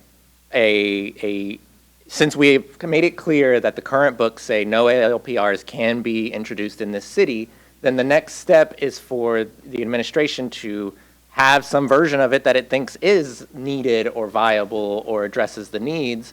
And until that time, there's nothing to build here other than other broad policy we might be, in play. And so, putting a date on areas like that also adds to that issue. I also would like to state that, we brought up the police need, and I think that comes, from my perspective, being the one of the new people here, police apparently brought to that last year, and so in the current state, I have not heard from the IPD why they want this, what the need is, what they hope to address out of it. Has not, other than some comments they've made about how it's beneficial, but there hasn't been the clear coming to us and saying we need this and this is exactly why. As I've seen it in the documents thus far, it's simply they asked for it last year. So that would be the big part of this I would like to see, and to a real justification for it, as well as an answer to the residents' questions of how do you address these concerns they have. So I would agree with Councilmember Walsh that currently it seems we have a ban. There is no action to take until the city or IPD presents us with a version of it that they think is appropriate. Councilmember Boyd. I just have like a clarifying question on, like, the motion currently is come back to this discussion is the phrase. And so does that mean just if we go forward with this motion and it's passed, then we can't talk about this as an agenda item until February at the earliest? Or I also don't want to box ourselves in that we can't discuss it. So I think I'm with the last two council members on this. Councilmember Nichols. A clarifying question on I guess one of the goals, and if we might need to, if this is one of the goals to potentially amend as well, is a goal here to also try to communicate to staff what effort we'd like to see or not see in this case. And I think if we're delaying, one clear communications there is that, for example, I believe we have a pretty clear consensus. We do not want further effort put onto option 1. I believe we have clear consensus. We don't want further effort put into option 2. It may be worth making a motion about that. I'll wait until after this motion is not on the table to discuss that. But is that part of the intent here? Thank you for seconding the motion. One of the things that plays in my mind is that these questions certainly are going to be wrestled with by the courts, either in the state of Washington or other states around the nation. And, Councilmember Adair said we want to set a policy based on, the new changes that come through. But I think that if we wait until February to see if any cases are coming through, we're going to get a sense of where the courts are going, and we can then decide at that time whether or not we want to pursue it more. I think the motion is more intended to, hey, it's a known time for us as a council to check in and see if there's been anything that's changed, if there's any new case law, if the legislature is going to take it up again this next session. That's why I picked February. January we'll have a better idea of how the legislature is going to try to address this, and it just gives us time to keep the status quo of no action on ALPRs, which I think is appropriate, but then also gives us a way to have a check-in on it and monitor it so that we can give our sense of things when it does come back. And it may be that the check-in is quite intense because of new changes that have happened in that time. I don't know. It might be that it'll just be a check-in to say nothing has changed. This council, as they have heard the community and talked to the community through the Thanksgiving and Christmas holiday, heard things about ALPRs that are now more intense, that we need to go over and above what the state law provides and our complete ban on them? Or is it, are we, is the porridge just right, so to speak, at that point is kind of my intent. And as I said before, there's nothing that would prevent the council from doing a motion to set it aside. And if there's a majority to do that and the vote goes through, then we can address it again if something emergent comes or a new technology comes, or if state law has changed, or if the Supreme Court has ruled on this in any way, shape, or form. So that's the reason for the motion. I hope I answered your question. I did want to know, as a point of order, whether or not a motion to indefinitely postpone it is procedurally correct, or if it should be stated a different way for our consideration. Just a question for the parliamentarian. Sure. So the motion is currently worded, which I have as postpone further action on ALPR cameras until February 2027, would be a motion to postpone to a time certain, which is different than the motion to postpone indefinitely, which essentially kills the item temporarily. So if you wanted to make that motion, you could withdraw this one and offer the motion to postpone indefinitely. Okay. I will make a motion to postpone indefinitely consideration of ALPR cameras and hope that my colleague who suggested it would second that. Second, with a question, if we postpone any work on that, does that then allow the administration to come back if there is new information? Yes. Great, then I agree. I'd call the question. Council President Martz. Thank you. I think an indefinite postponement is a good idea. I think that, I'm on record as having said that a while ago we should have done this as soon as it was clear that the council did not have. I can't go re-argue a closed issue, so I won't pursue that any further. I'll just say that I think that I look forward to having this issue off the table for a while until such time as the administration feels like they can come back to us with something that, having heard our concerns and having heard the community's concerns, feel rises to the level of us consideration taking this off. I think the public has come before us time and time again with their concerns, and I think that there's lots of other stuff that they can come to us with their concerns about for a while until such time as we feel the needle has moved on the technology. So I appreciate fellow Councilmember Joe's motion, and I will be supporting it. Thank you. Okay, so the motion for the council is postpone further action on ALPR cameras indefinitely. And all those in favor, please say aye. Aye. All those opposed, nay. And that passes unanimously. And that takes us to Agenda Bill 9201, amending street standards, refrontage improvements for public utility projects. I think we have Jim here to walk us through this Sam Platt project.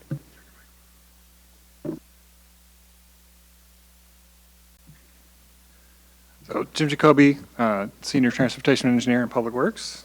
If you'll bear with me a second here.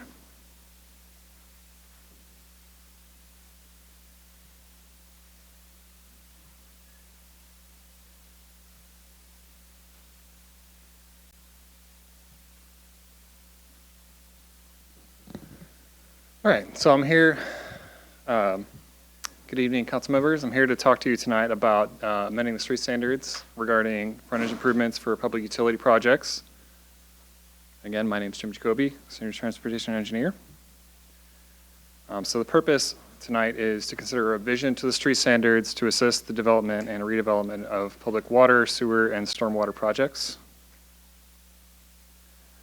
So a little background on the reason for this revision, Sammamish Plateau Water is planning to construct PFAS treatment at their water wells, their facility on First Avenue Northeast. So this is a public benefit project, removing drinking water contaminants. You know, it's funded by ratepayers and public funds. The project site is a mostly industrial and commercial street with little or no pedestrian traffic nearby.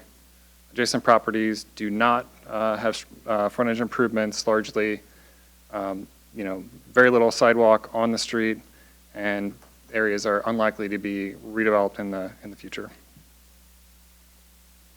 So just a map of the area. So the green box kind of in the middle, you can see the site where Sammamish Plateau is proposing their improvements. All the areas in red are areas where there are no sidewalks currently. The one area in yellow across the street is the existing sidewalk, and there are two areas in orange to the north and south where there are sidewalks currently under construction or planned. And then the blue line is the regional Issaquah Preston Trail. While it's not a sidewalk, it is, you know, directly adjacent to the road on the south portion, and, you know, functionally is similar to a sidewalk for that stretch of the road. So you can see from this that, you know, if Sammamish Plateau were to do frontage improvements, including sidewalk here, that sidewalk would not connect to any of the adjacent sidewalk, and the properties to the north of them are the lakeside quarry and are unlikely to be redeveloped in the future. And so these sidewalk, you know, frontage improvements there would not connect to anything for the foreseeable future. So some additional background from the street standards. This, you know, I won't read the whole thing, but this defines what frontage improvements are. It spells out one exception, and that's for developments of 4 dwelling units or less on an existing lot. So that is, you know, a single family home that's being redeveloped, you know, remodeling of a duplex, et cetera. And then it defines what street frontage improvements are. This is not an exhaustive list, but it includes things like curb and gutter, sidewalk, storm drainage, illumination, traffic signals, utility relocation, undergrounding, street trees, landscaping, and irrigation, and bike facilities and street widening. For some additional background on this, on street frontage improvements, there is an exception for short plats currently in the street standards.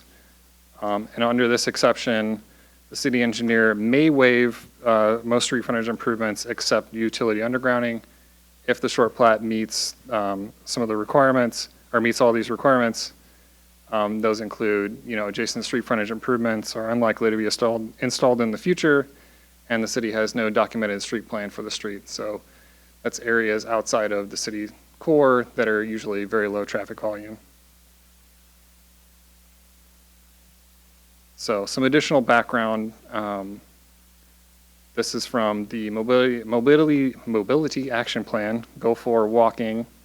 So where feasible and practical, a connected and complete pedestrian network shall be provided to meet potential pedestrian demand based on context and nearby amenities as defined in 4 tiers.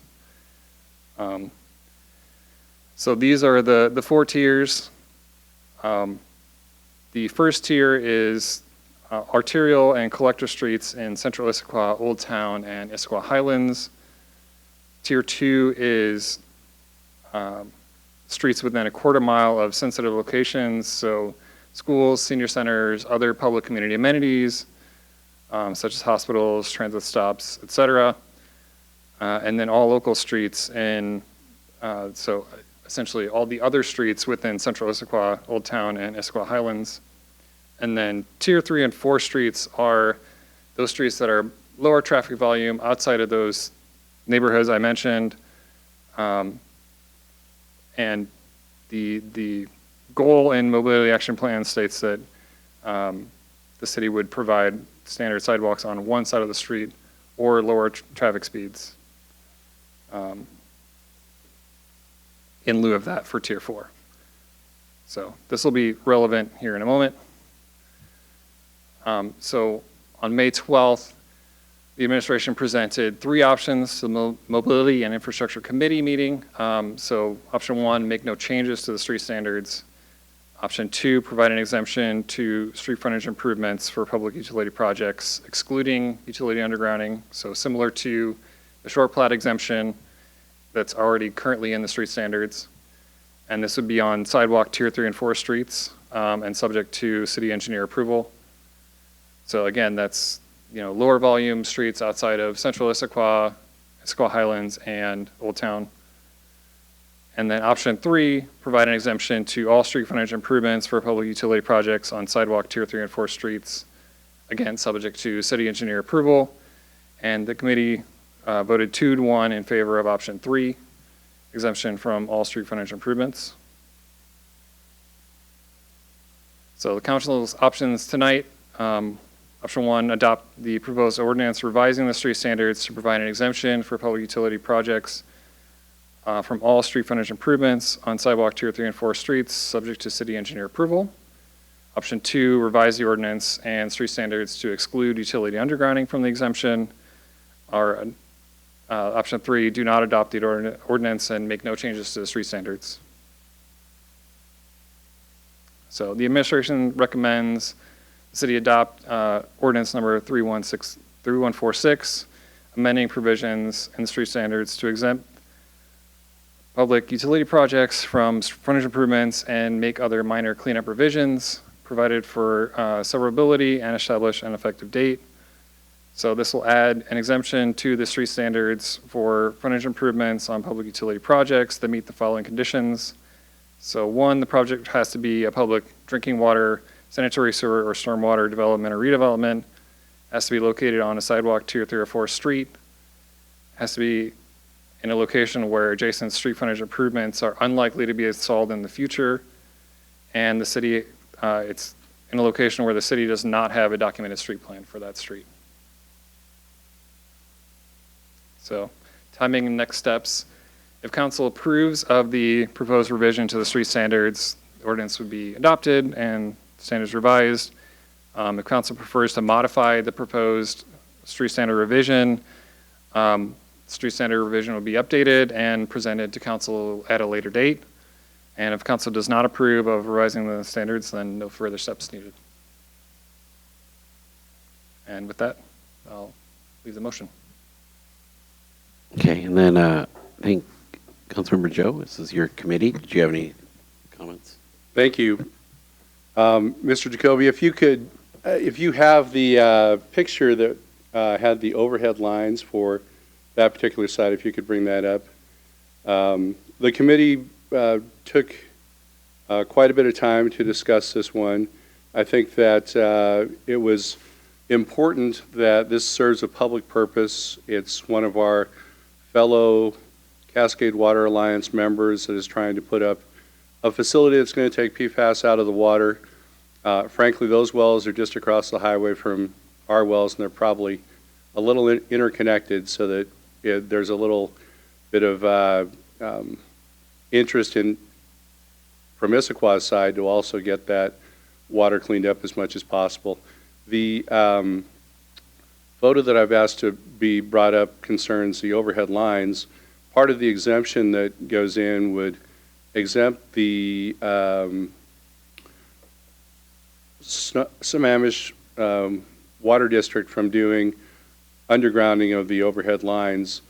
The reason I'm asking for the photo is that those lines are a little bit lower than the higher transmission lines that already exist, such that if the lower lines that we are requiring under statute get dropped down and we force an undergrounding of those lines, the high lines will still be in place, and we don't get very much benefit from that requirement in particular.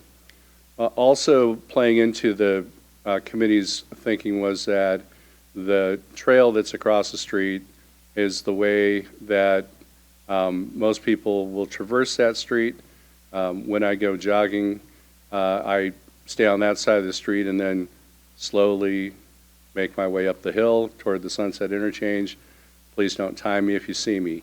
And so all in all, we're basically in favor 2-1 to go forward with the motion. I'll make the motion after I allow Councilmember Boyd to talk about the rationale and thinking behind her particular dissent. But thank you, Mr. Kobe, for bringing up that line. Could you point to the lower lines that would be taken down if we were to require them as part of this? Right, so this pole here, if you can see my cursor, that's the lower lines that Councilmember Joe is talking about. But you can see in the background above that, there are some higher transmission lines that are above the tops of the trees. Those would not be undergrounded as part of that normal utility undergrounding process. Okay, thank you. And of course, we want to underground lines whenever possible. It makes it safer. A bomb cyclone won't take out an underground line as easily. But in this particular case, we don't get any public benefit or view benefit from taking down those lines. That was part of the rationale for the committee decision. But I'll pass it over to Councilmember Boyd if she would like to talk about her 2-1 vote on this particular. Councilmember Boyd. Thank you, Mayor and Councilmember Joe. This was, I believe, my first committee meeting after being appointed, and so I was definitely doing still some real-time processing, and just had some questions about, if this is a public entity, are we holding, the same standards for public projects as we would say maybe a private developer? Just thinking about the future of the property of, it's this purpose now, but will it be in the future? And being very conscious of, I understand like this would, increase the cost right now, but, projects delayed do increase the cost in the future. But upon further reflection, I really thought more about just the affordability aspect of, what this would mean for ratepayers, right? It's ratepayer funds using to build the project, and there's plenty of other things that we do as a city within our own, the public services we provide that we may exempt in the name of affordability. I think sometimes, in our housing discussions come to mind in that, and so I think I've been able to, kind of think through this a little bit more. And so, I appreciate you letting me comfortably dissent. Well, you did a fine job in your first committee meeting, and voting no makes us think a little bit more, so thank you, appreciate that. With that, I would make a motion to adopt ordinance number 3146, amending provisions of the street standards to exempt certain public drinking water, sewer, and storm facilities from frontage improvements and to make other minor cleanup provisions, providing for severability and establishing an effective date. Second. Okay, there's been a motion and a second. Is there further discussion? I'll just speak to the motion briefly. I apologize to my fellow council members. This is a 118-page agenda bill. Hopefully you were able to jump to the red line areas to see that we're making overall minor changes with the exception of the exemption under for public projects. Thank you. Councilmember Nichols, do you have? Yeah, question on it. So slide 109, well, I guess we have a different number. The map, if you can. The sidewalk map or the sidewalk map, yeah.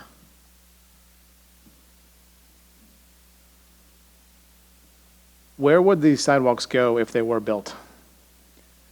So the sidewalks would be just to the left of the green box where their site is located. So Okay. it would just be only that it would just be that very short section directly adjacent to that green box. Okay, understood. Thank you.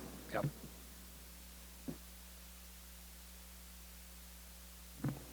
Okay, not seeing any other discussion.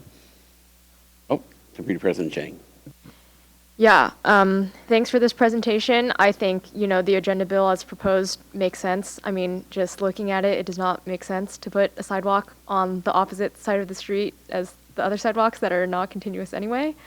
And I think, thinking about frontage improvements and utility undergrounding in general, I mean, it is really expensive. I heard from someone who, owns property in Old Town. They were thinking of subdividing their lot and building a duplex on half of their lot, but they're like, I would have to underground the utilities, and PSC told me it was going to be $150,000.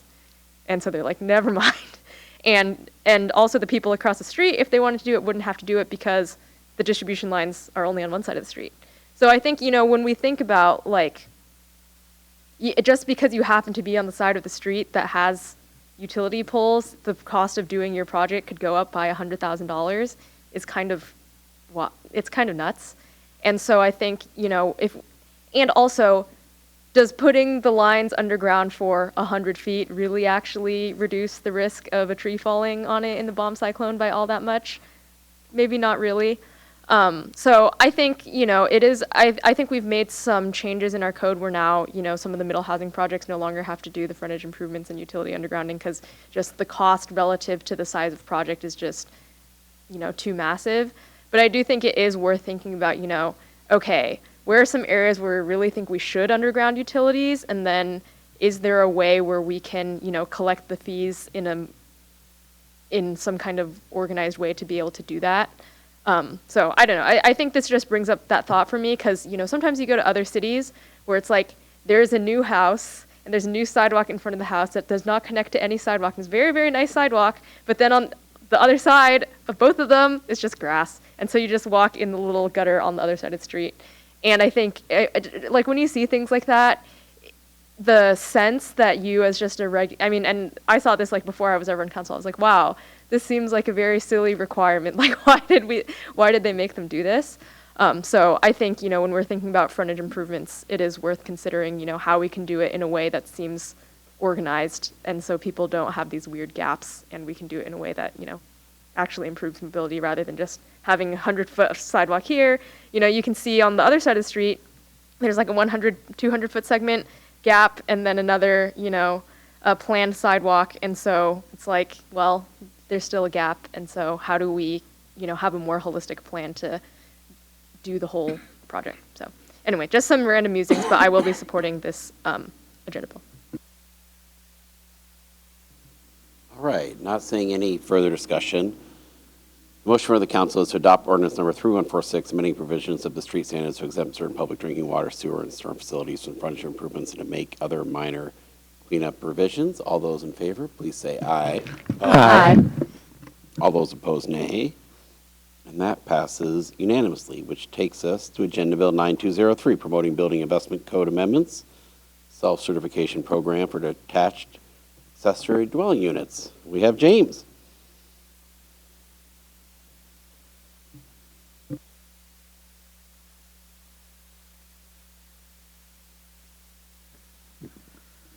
Evening, council members, Mayor Millett.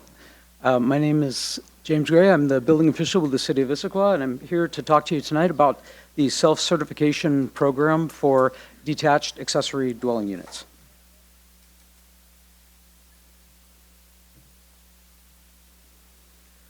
So what we're here to talk about is an amendment to Title 16, which would allow a self-certification program, which seemed to be the preferred option for that the council committee suggested to allow self-certification so that they would bypass building plan review for certain types of detached accessory dwelling units. So what the administration is proposing is to amend IMC Title 16 to allow for these detached accessory dwelling units in compliance with the recently passed Washington State House Bill 1353. A little bit of background. In January, City Council directed staff to create a program for self-certification. And in May, the PDE committee discussed various strategies to accomplish this. So a couple of things that were evaluated were pre-approved plans, and there's a few other cities that have done that in our region, and a self-certification program. In July 7th, PDC reviewed the proposed ordinance and recommended moving forward the full ordinance to council for this evening, with one change involving the size limit of the detached accessory dwelling units to be tied back to Title 18. And this proposed ordinance is authorized under the Washington State House Bill 1353. which authorizes a Growth Management Act planning jurisdictions to establish local self-certification frameworks. So a couple of barriers to DADU construction, mandatory owner occupancy. So this primarily is not a program that's designed for sort of housing developers or someone who doesn't live on their lot. It's primarily a detached accessory dwelling unit on the lot that you live on. Some site constraints. There are limited good places to put simple structures in the city that are left. So some of the steep areas, the hillside areas are more difficult to do that in. Utility infrastructure, which I'll talk about here in another slide, is probably one of the biggest barriers. And then there's some private covenant restrictions with HOAs that are not regulated by the city that might restrict DADUs and ADUs. And what we're really trying to help with tonight is permitting challenges for homeowners who are not familiar with these codes. So one of the barriers to detached accessory dwelling units are water connection fees, and I'm not going to read through every bit of this, but just give you a summary. There's a few different ways that you could connect water to one of these dwelling units. For instance, if you have a home with a single meter on it, you could, for lack of a more concise term, connect to that existing water line on that house and supply it to the accessory dwelling unit, assuming the water meter is large enough to accomplish all of the fixtures that are in the DADU and the home. That's one way to do it. A lot of folks that are doing DADUs want a separate meter because they want to bill the tenant or whoever's in that unit, or they want to account for the water separately. So in that case, you would have a separate meter installed at the 1-inch water line out at the street. Another complicating factor could be if sprinklers are required either in the home or in the DADU, or required because the DADU and the number of fixtures drives up the requirements for sprinklers. So a few different options there, and you can see what the costs associated with those are. And some of those are just, they could be Sammamish Plateau or our own water connection charges. So the administration sees that there's basically 4 options here. So we proposed an ordinance to allow pre-approved, architect-approved accessory dwelling units that would bypass building plan review. You can make some amendments to the proposed ordinance, obviously give us alternative direction, or just stay the course the way we are doing things now. So once again, our recommendation is to adopt Ordinance 3145, and we're proposing to amend subsection 107.1 of the Issaquah Construction Administrative Code to allow these detached accessory dwelling units to come in approved from a Washington licensed architect. And that's it. I'm open for questions. Councilmember Walsh, I think this is your committee. Yeah, just a note. So the Planning Development Environment Committee reviewed this on July 7th as a part of the promoting building investments changes that we are making. As stated, this came from a state law, and one of the reasons we wanted to bring this forward to council and the community as a highlight is the fact that we're utilizing a new state law in advance of when it is required and in an innovative way. Many other cities who have adopted detached accessory dwelling unit policies have more often chosen to go with pre-approved plans, but PD really felt like upon looking at those and hearing the feedback from those other cities who had spent money on creating pre-approved plans, that they weren't widely used, and we felt, particularly because of our hillsides and all of that, that they would be difficult to implement if we spent the money on that. So instead, we recommended against that approach and believe that allowing architects to self-certify against our building code would be a better way to promote the ability to really move that forward. We made some minor changes related to the square footage requirements to allow that to be based on Title 18. And so we were in agreement on that. Councilmember Adair? Okay. I was going to say I'm ready to make a motion, but if you have a question, yeah. My question was, in the packet, there was a mention that clarification was made that self-certification process is not allowed for structures proposed in geologically hazardous areas, and just kind of just a clarification of what that is and what that looks like. It's a good question, council member. So in steep slope areas, so we didn't want to eliminate all critical areas because there are so many critical areas in the city that you could reasonably put DADU in.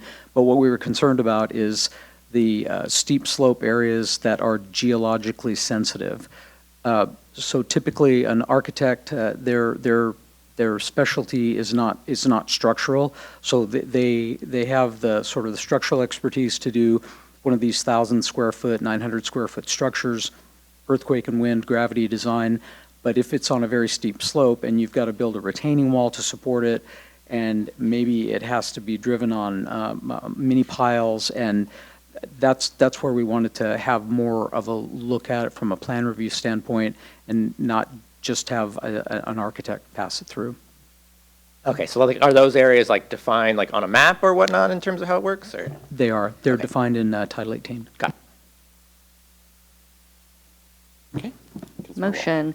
I move we adopt ordinance number 3145, amending subsection 107.1 of the Issaquah Construction Administrative Code as codified in section 16.04.010 of the Issaquah Municipal Code to update submittal document requirements for detached accessory dwelling units. Second. Okay, there's been a motion and a second. Further discussion, Deputy President James. Great. Thank you, James, for the presentation, and thanks, Councilmember Walsh, for your overview. I'm actually very excited about this one in particular. I think one of the things that we've heard from the community is, we need more housing options, right? We don't want to only have like giant apartment complexes, and I do think ADUs, especially in Old Town, are like the most desirable housing option that exists. I did mention in the committee, I had the chance to tour a new build ADU here in Old Town that, right now the housing market is not great, but apparently this property, they had 5 tours within the first 12 hours, and then it went pending in 12 hours. So this is not something that's like happening in general in the housing market, so I think it shows that this is something that the people of Issaquah really, really want, and so it's very exciting to see us, making efforts to make it easier to build these things. Actually, the real estate agent was the wife of the builder, and they also live here in Issaquah, so it's very cool to see, local builders investing in the community and building housing that meets the needs of our community. And they basically said, the permitting in Issaquah is really challenging. They had to hold on to the lot for like a full year before they could start building because of the challenges with permitting. So I think this is, a first step, and I look forward to seeing what more we can do to, streamline the permitting process, get it so that you can buy the lot and start building within, 6 to 9 months, maybe less than a year. And yeah, so I'm very excited about this and look forward to seeing if this, changes the feasibility and how many ADUs get built here in Issaquah. Councilmember Nichols. Briefly, yes, I will also be supporting this. I also want to just emphasize how this is kind of a big deal. So we're being pretty innovative with this. This is, in many ways, leading amongst our regional peers in doing something that will almost certainly help unlock some of the housing stock that we want to see be built. And I think it's a really good example of us trying to, once again, punch above our weight and be leaders in affordability writ large. So. Councilmember Adair. Yeah, I also will be supporting this. I wanted to echo Deputy Council President Zhang's comments that, one of the goals here in terms of our larger housing discussions has been to get more varied housing types in this city. And actually, I have had, friends, associates, experience with lots of ADUs and think they are a very important housing type to have in your stockpile. And I'm really excited for this and think it's a great way to help encourage that in our community, deal with a lot of the issues at hand. And I really hope that by doing this, we do see a lot of ADUs popping up here because I think they are a great, type of housing to have for so many people and especially young people. And I'm very excited that we're doing this and look forward to it. So thank you. Councilmember Joe. Thank you. I went ahead and looked at the RCW for this, and one of the concerns I had is if the architectural plan fails, what happens? And Commerce has some pretty strict rules for it, so that if if there's a check on the plan and it fails, the architect gets on this kind of bad list, right? But if there's a second failure within 5 years, the architect gets banned for life from doing any of these plans in this category. So the first suspension is for 1 year. The second one, they do get banned for life. So the consequences can be pretty severe. And the other thing was the statute looks at it, and they will either do a check of 5 units that get built or 20% of the total units, whichever is the lowest number. So it'll at least be 5, or if they're only 5, then it's 20% of the 5 and it's only 1 unit gets checked. If it's 20 units and you're checking 20%, I don't want to do math here on the fly, but it's going to be a pretty robust check because in statistics, you might look at just an N sample of 10, but here we're looking at quite a big sample of 20%. So I feel pretty comfortable supporting this evening. Thank you. Councilmember Boyd. I'm also looking forward to supporting this and adding more tools and more options as we try and keep building homes for folks in Issaquah. And I particularly wanted to point out that if you look up this bill, it was unanimous in the Senate and nearly unanimous in the House. So it's, you don't see that all the time with policy. All right. Seeing no further discussion, the motion from the council is to adopt ordinance number 3145, amending subsection 107.1 of the Issaquah Construction Administrative Code is codified in section 16.04.010 of the Issaquah Municipal Code, updates middle document requirements for detached accessory dwelling units. All those in favor, please say aye. Aye. All those opposed, nay.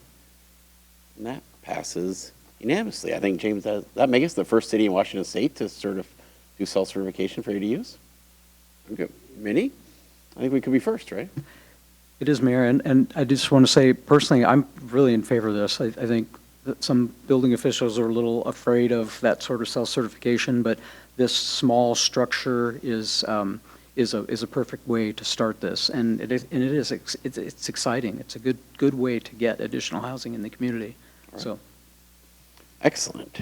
And with that, that takes us to the new business item, ID 2067, new business request, rental-free transparency ordinance, requiring disclosure of all rental fees and total costs. The new business request process outlines city council rules. Councilmember Nichols submitted the new business request for tonight's meeting. Plenary staff response memo was included in the agenda items. Councilmember Nichols will introduce the new business request, and from there we can choose to make a motion to add this item to the city's work plan and place it on a future agenda. The motion requires 3 council members to vote in the affirmative to pass. And we now turn over to Councilmember Nichols. Thank you, Mr. Mayor. First off, I think it's really important to state that this council is doing really good work on housing. We are now the first on one topic that we just approved. I think that's pretty awesome. We're removing barriers in lots of places for home builders to lower the cost of building here. And as we're well aware, that work is just getting started. Most of our residents, however, live in the housing that's here now, and 40% of them are renters. I think that there are some things we can do for them, starting with better information about what they're really going to pay if they go forward and sign a lease. And simply put, what I'm proposing is that the price that a renter sees should be the price that a renter ends up paying. And across our region, that often isn't true. In a survey of more than 8,000 renters elsewhere in our county this year, 58% reported paying significant, often poorly disclosed fees on top of base rent. I've heard the same story door knocking this summer. I've been doing quite a bit for some other for some other folks.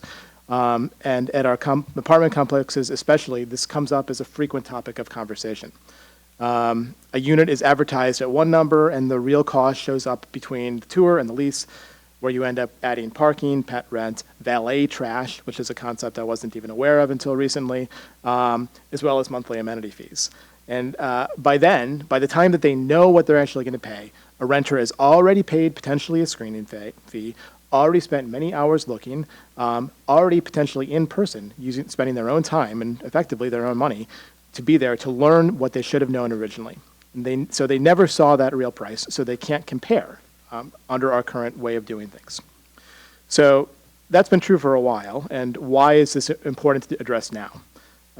Well, frankly, it's due to some of the actions at the state level where we do have new rent cap regulations, but those new rent cap increases say nothing about fees. So there's now a real incentive to move costs out of rent where they are visible and capped, and into fees or things that are effectively fees, where they're neither. So every month that we wait on that pattern is just going to get more baked in. I want to reiterate this is only about transparency. I'm not proposing that we cap anything, ban anything, or set anyone's prices. We're just asking one thing, that renters are shown the full cost up front in the listing and itemized signing with a single estimated monthly total. Importantly, state law does not require this. But also, we would not be starting from scratch. There are multiple cities across the country that have adopted similar measures, multiple states, as well as other cities within Washington that have done similar transparency-related initiatives. We can adapt that language, and we can also improve upon it. And one of the places that I think that we could improve upon this, and also is one of the things that makes this feasible within a city like Issaquah, is how we would potentially enforce this. I do share the administration's concern about potential burden, especially on smaller landlords.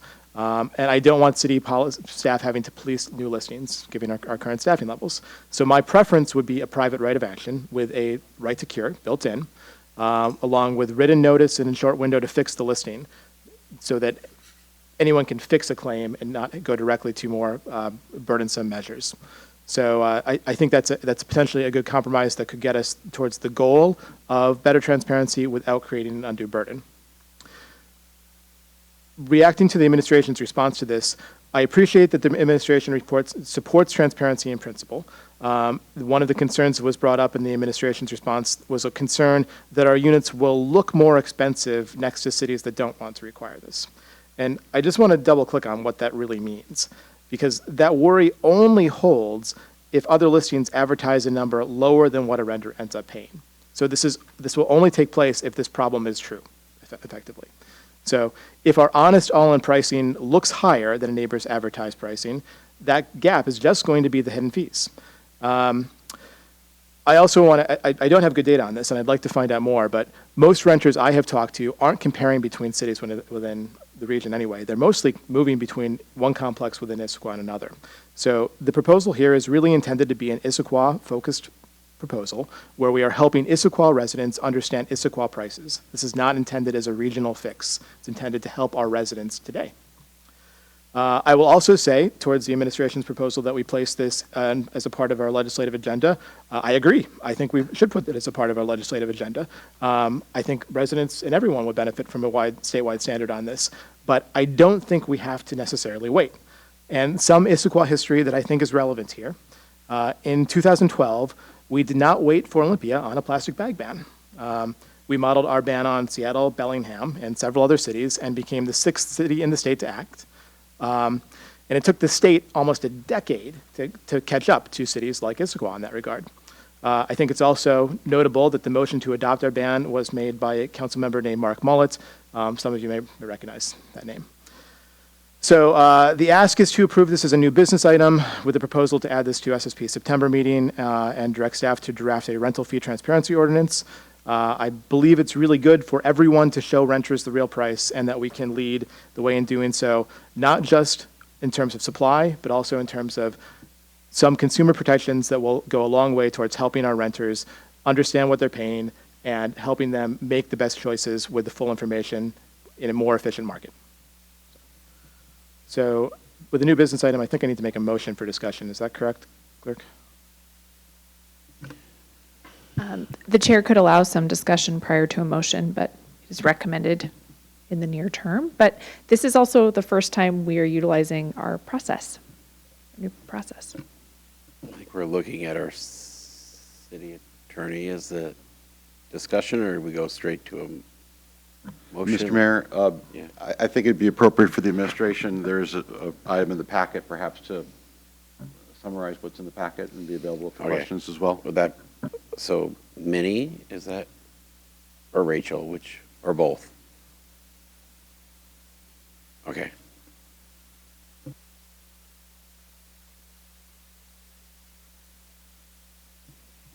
Good evening, council members and Mayor Mullet. So in our administration's response, which is in the packet, I'll briefly summarize it. As you all know, this is in response to the new request. We've looked at the Landlord-Tenant Act, which is the Chapter 5918 of RCW, and we often, as code enforcement, get complaints about landlord tenant disputes that range from a wide variety of things, not necessarily rent. You know, my fixture's broken, my AC's broken, my other things that are not being taken care of, my window's broken and they're not replacing the glazing for 3 days. I could go on. We get a wide variety of emails and complaints related to those. We direct them towards this RCW because we are not staffed to handle those kind of complaints and broker a deal between those landlord-tenant disputes. The other thing in your packet, what we've included is some of the state law language that is happening throughout, not just in Washington State, but as mentioned in Colorado, New Mexico, Minnesota, Virginia, Connecticut, Massachusetts being one of them.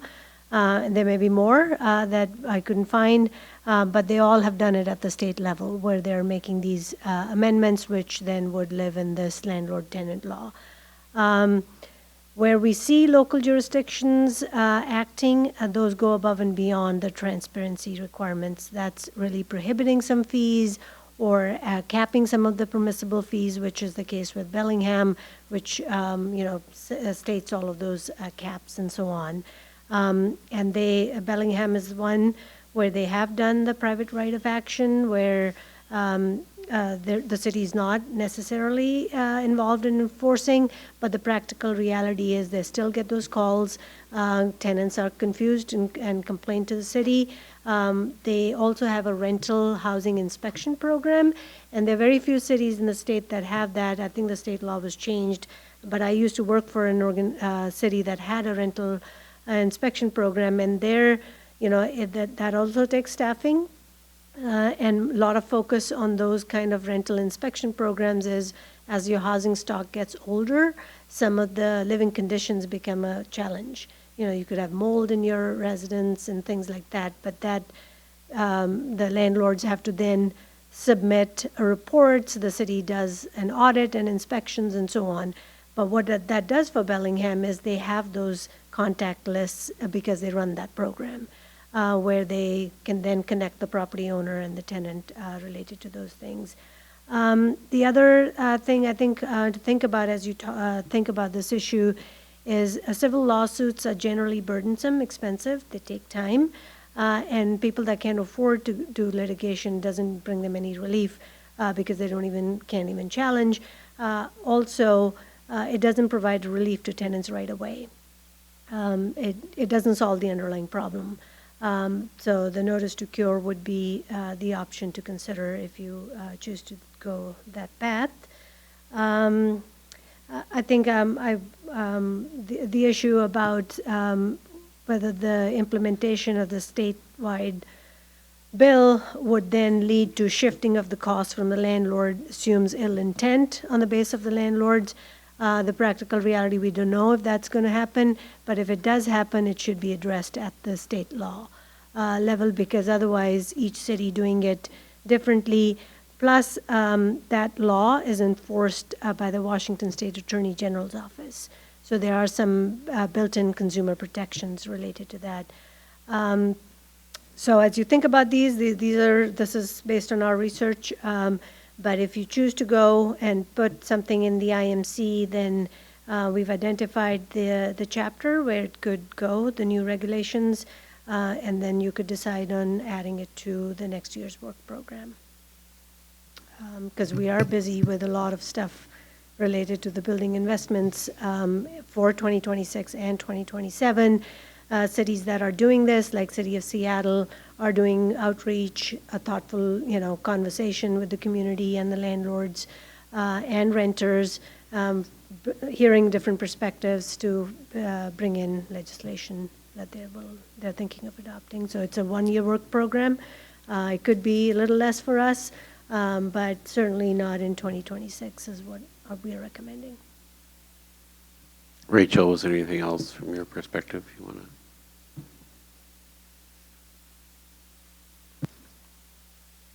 I think Minnie really covered most of it. I think my biggest issue is how helpful will it really be to folks? Private right of action is just a means to sue, but a lot of people are not going to really readily be able to avail themselves of that. But that said, it certainly is something that we can do if we want to give folks that tool. I would just want to look a little bit more into how to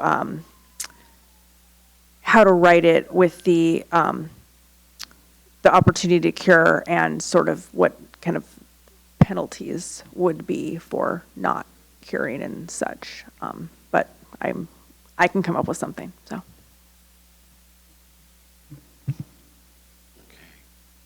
Looking at other, think we need Councilmember Nichols. I think we need a motion, but defer to the chair. Yes, we do. Do we have the motion? Okay, yeah, go ahead. I have one I prepared. If the clerk has one that might be better. Okay. Okay, I move that the council accept new business request 2067 regarding rental fee transparency, direct staff to add to the item to the council work plan, and I'll pause there, without a date set as a part of the motion. So. Do you need me to restate that more cleanly? I think it's good. Yeah. Yeah. Second. Okay, there's been a motion and a second.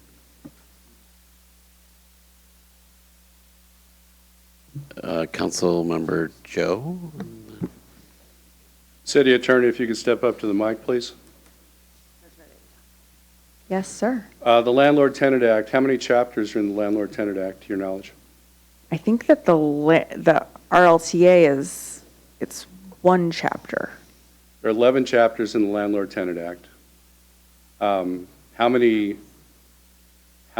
sections, or what section applies to residential landlord-tenant is one section in and of itself, but there are 107 sections to that. Yes, there are many sections to that chapter for sure. Right. When we look at the Landlord-Tenant Act as a state law, could you talk about why it's beneficial for cities to have a uniform law over writing or over all of our actions? I think from a legal perspective, it's mostly a court issue. The courts are a lot more, it can sometimes be difficult to have a court properly enforce a law that it's not very familiar with. So in general, you see better outcomes for state enforcement of state law, RCW cases in court than you do enforcement of municipal code violations, unless you have them heard in your own municipal court, which doesn't really have jurisdiction over this type of thing. So it would have to go to one of the higher courts. I think that's probably the main difference I have. I see it more typically in I'll say like land use, for instance, where the regulations are a lot more complicated, but it is difficult for a judge basically to keep all of those laws straight, and they often misinterpret, and then you end up going up on appeal because they misinterpreted the local law.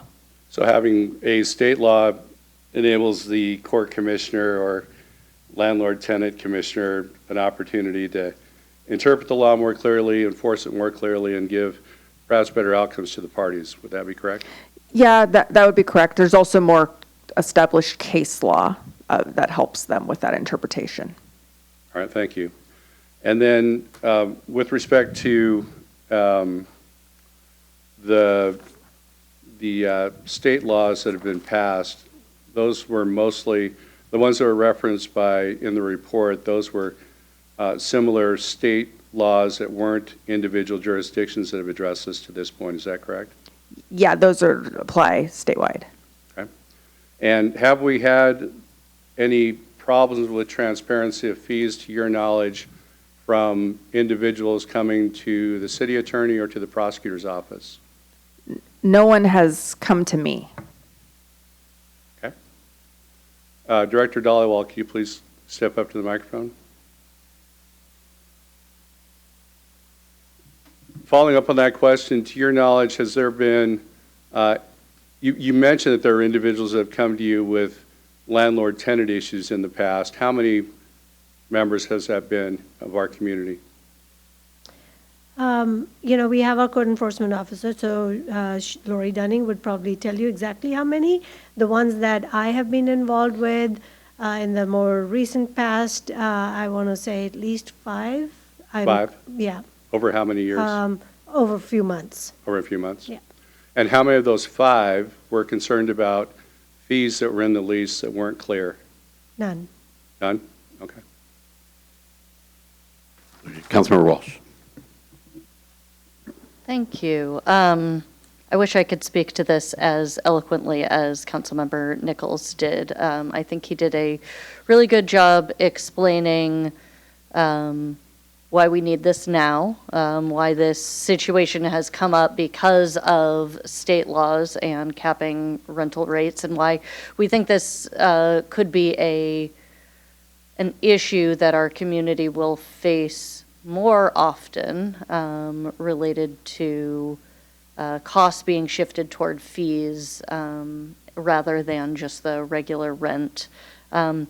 I think it's important for us to recognize, I believe, everyone here except for Councilmember Joe are homeowners, and so we are not the ones who are living this situation, but 40% of our residents are. And so I think generally when I look at a proposal for a local law, I like to think, this would be better at the state level. And yes, I do think we should add this to our state advocacy situation, but I think in a time when the public is losing trust in government and where we are being asked to do something, anything, to help our residents, that we should not let the perfect be the enemy of the good.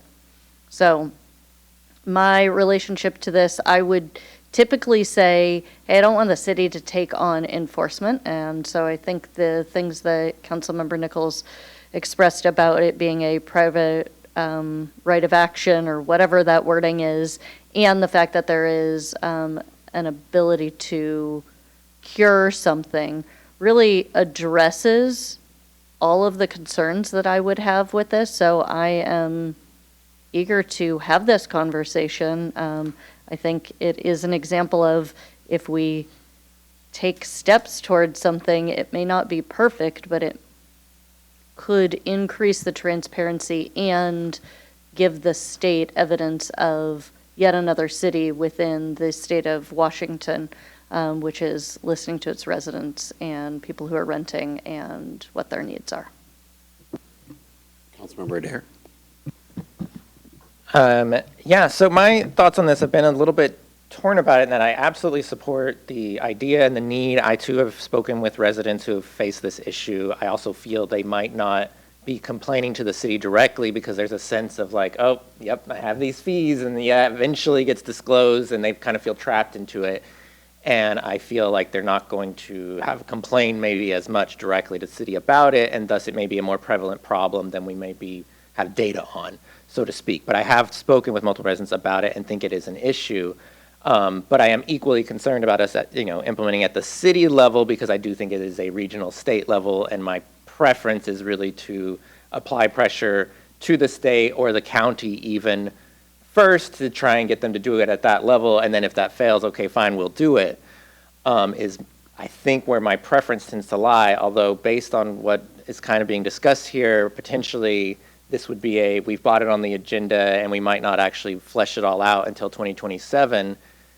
Maybe by doing that, we are signaling to the state and the county that, hey, we're going to do something too, so get on it.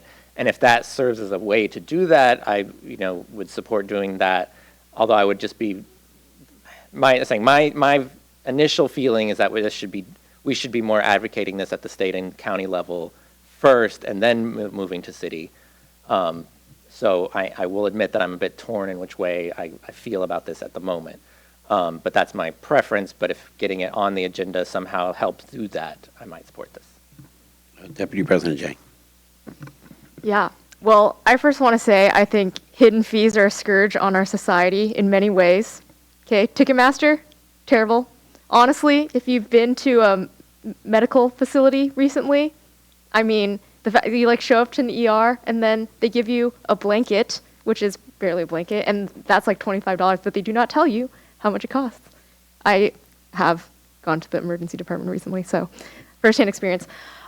So I do think, when we think about just capitalism in general, it is really important to have price competition and transparency. And the only reason that capitalism and market competition can work is when, consumers can compare products based on features and price. And so deceptive pricing in the form of hidden fees is just terrible in all of its forms. And I think, at the city level, we really can't say all Ticketmaster tickets sold within the city of Issaquah shall disclose all their hidden fees. But I think when it comes to, rentals, it is something we can do. I agree. I think it's probably better to do this on a state or national level. But I also think, from my perspective, we could put a law in the books that says, if this, because I think there will also need to be some time on, educating the community of, landlords about any kind of regulation. So we could potentially say, hey, if something is not adopted by the state by the end of the 2027 legislative session, this will kick in on June 30th of next year, something like that. And then also, try to advocate for it at the state level. Because I do think it is something that's important to do. I do think, though, there are some very real questions on enforcement. I'm personally really not a fan of the concept of enforcing things through lawsuits because, if we're talking about staff capacity, the court judges are also staff, they have limited capacity, and so how much of their time do we want to spend on cases, about a few $100 or $1,000? And are there any ways for us to, I would love to see kind of what are all the different enforcement options and pros and cons instead of saying actually we should just do private right of action when that may actually not be the best approach. So yeah, I think at this juncture, I would like to see us further explore what it could look like to do it at the city level.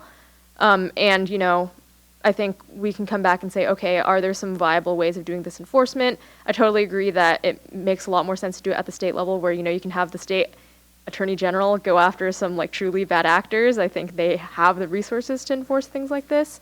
But definitely interested in, doing a deeper dive and seeing what options we have as a city in terms of enforcement. And, doing it in a way so that, if the state takes action quickly, then we're good. We don't have to do anything. But if they don't, then, we do still want to provide, price transparency to our residents. Council President Marks. Thank you, Mr. Mayor. So I'm going to support this evening for the purposes of having a public policy discussion on it. I am not yet convinced. Earlier this evening, Councilmember Walsh said a criteria she uses for, she meant it in terms of the ALPR, but she said, is there an established need for this technology? We have received a plethora of letters already from landlords who don't like this.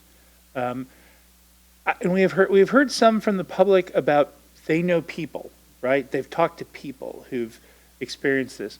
What I haven't seen yet is direct firsthand experience of this in the community. So I do appreciate that Councilmember Nichols has more recently gone door to door than I have. And so I appreciate him bringing this issue forward. I do think you missed a slam dunk opportunity, though, Mr. Nichols, because, Councilmember Nichols, because while the mayor did the motion for the plastic bag ban, I believe the second was then Council President Tolomartz. I'm pretty sure that that's what, so, you know, you missed that one. So I am going to support it tonight, but I do hope to hear from the community, from people directly impacted by this, as to how it has impacted them, because I don't believe it yet meets the Walsh criteria for action. Thank you. Councilmember Joe. I also am concerned that it doesn't meet the Walsh criteria or the litmus test that has been put out today. As pointed out, thank you, I am a renter. And the lease that I signed had the fees clearly spelled out. I paid first month's rent, last month's rent, $300 deposit, and a $17.99 damage deposit. So all those fees were clearly spelled out in my lease. Those fees are required to be in there, I think, along with many other safeguards that are in place. But if the landlord puts that the fees are non-refundable, that's certainly something that they should do. That's awesome. But if the landlord fails in the written agreement to say that those fees are non-refundable, those fees get treated as a refundable deposit under 59-18-285. Many of you know I was an attorney. I still am an attorney licensed to practice in the state of Washington. I've represented landlords and I've also represented tenants in Superior Court. I think the system works well for protecting the rights of tenants and protecting the rights of landlords as they go through to try to work out their differences in the payment of rent and the other issues that might come up. I don't think we've established a need for this policy. When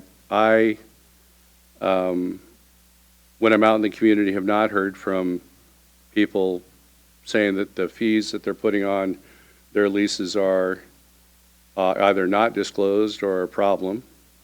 I live in a circle of apartments that have 48 people, and I know most of my neighbors, and none of my neighbors have come to me to say, I have a problem with the fees that are being charged for me to stay here in this particular unit. I don't think that it's an issue that rises to a point where we should be using valuable staff time to pursue a policy when we don't have the funds to do it. We don't have the staff members to do it. As Councilmember Jang pointed out, the Attorney General can pursue something against bad actors under the Consumer Protection Act. Certainly they could do that or other action. And I think that my personal experience is that most of the landlords in town have their fees clearly spelled out. Those fees are upfront. There's no fee for them to do your background check if they use the system that all landlords use under the RCW. So the tenant doesn't get charged for that. The tenant also, if they're asking to reserve a spot and they then take the unit, they get that amount credited toward their rent in the case. If they pay that fee and don't take the spot, they lose that optionality. It's like an option for wheat or coffee. That fee cannot be higher than 25% of the rent under state law. I think my point is that I'm not convinced that we have a problem in this area that needs to have a study or policy looked at yet. The city of Redmond has been tackling this issue for the better part of 6 months to a year. They heard from their community that it was a problem, and then formed a subcommittee that has been wrestling with revamping their code or making an ombudsman for rental people or hiring staff to do the enforcement. All those elements are still being considered, but they haven't really coalesced around an idea or a policy that they want to pursue. But they took that first step of listening to the community and trying to find out, is this really a problem that needs council time, council attention, and needs staff time and staff attention? We don't know that yet. In the time that I've been here, which is now coming on to 13 years, I can recall 2 people that have come to council to talk about rental issues. And both of those issues were about the security deposit or damage deposit after they were leaving. No person has come to council in the time that I've been here to talk about rental fees. The director indicated that 5 people have come to her department to talk about landlord-tenant issues. None of them were there to talk about landlord-tenant issues related to fees. City attorney indicated that no people have come to the city attorney or the prosecutor to talk about fees or landlord-tenant issues at all. So my point is, I don't think that we have enough information to know if this is a problem. And I think that we should follow Redmond's model and go ahead and have a public meeting and have a community meeting, advertise it well, give people an opportunity to come to that meeting, give people an opportunity to have a way to submit comment online if they have that issue, so that we can judge to see if it is really an issue that needs to be addressed before we have the city put it on the work plan and start investigating it. So I'm going to make a motion. I don't know if it'll be seconded or not, but I feel that it's appropriate for us to have a community meeting, open that public comment, and see if it's an issue, and then we can look at that data. We can look at the information that comes back and then decide what we want to do rather than commit staff resources and city resources to a challenge that, to an issue that I'm not sure is a problem yet.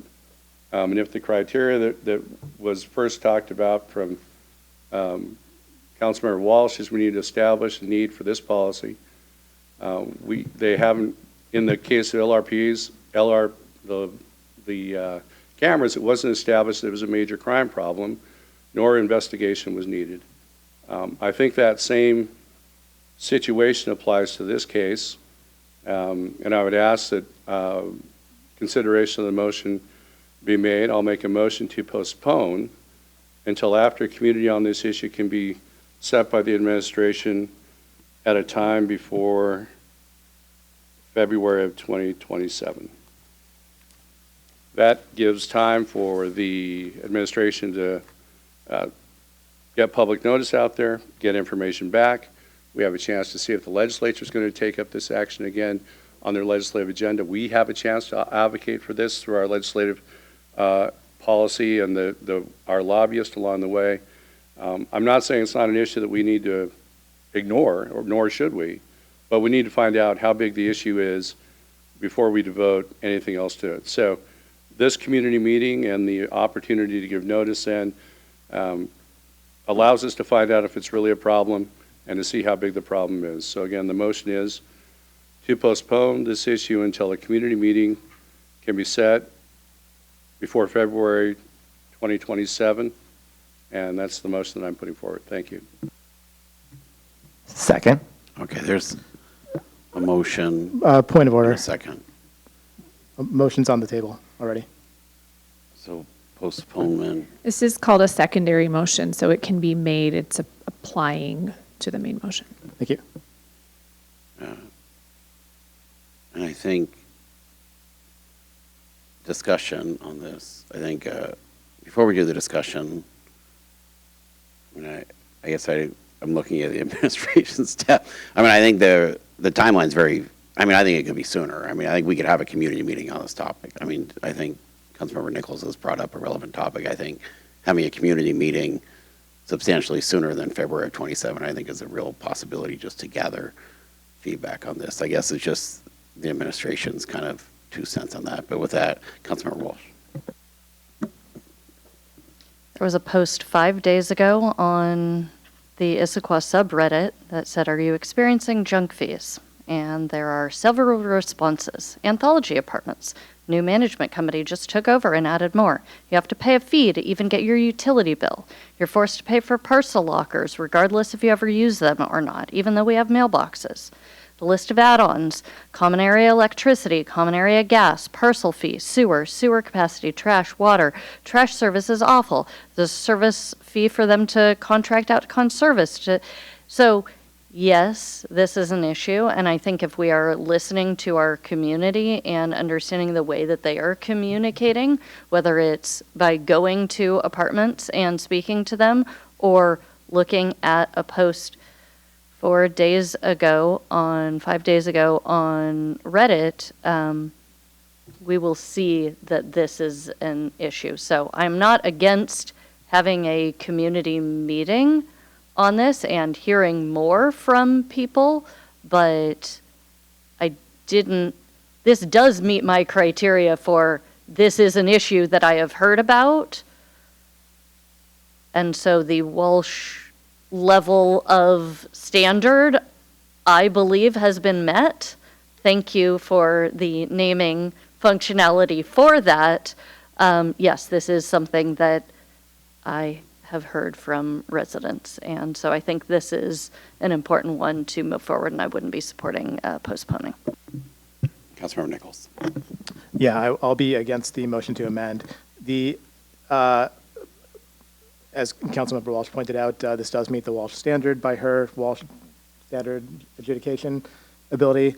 I'd also just flag that this is the kind of thing that public meetings are really bad at getting information and feedback from. There's not everybody has the time to show up to a public meeting at, what time is this, 10 o'clock on a Monday night. The folks that are least capable of doing that are typically the folks that are most affected by these types of things. So it does not surprise me that we have not had many people writing in for this particular class of thing. Well, phrased differently, it doesn't surprise me that we've had more people posting on Reddit about this than we've had complaining to our Public Works office, because most of these people probably don't even know that we have a Public Works office. It's not a good mechanism for solving many of these problems, and I think it'll be, frankly, a very limited way to get good feedback on how big of a problem this particularly is. That doesn't mean that I don't think we should do it. I think we should absolutely try to gather as much information as we possibly could. But as a part of the process of developing a proposal for an ordinance, I would suggest that we do it as a part of that proposal and not simply table for a public meeting that I suspect will not reach the audience that we're actually trying to reach.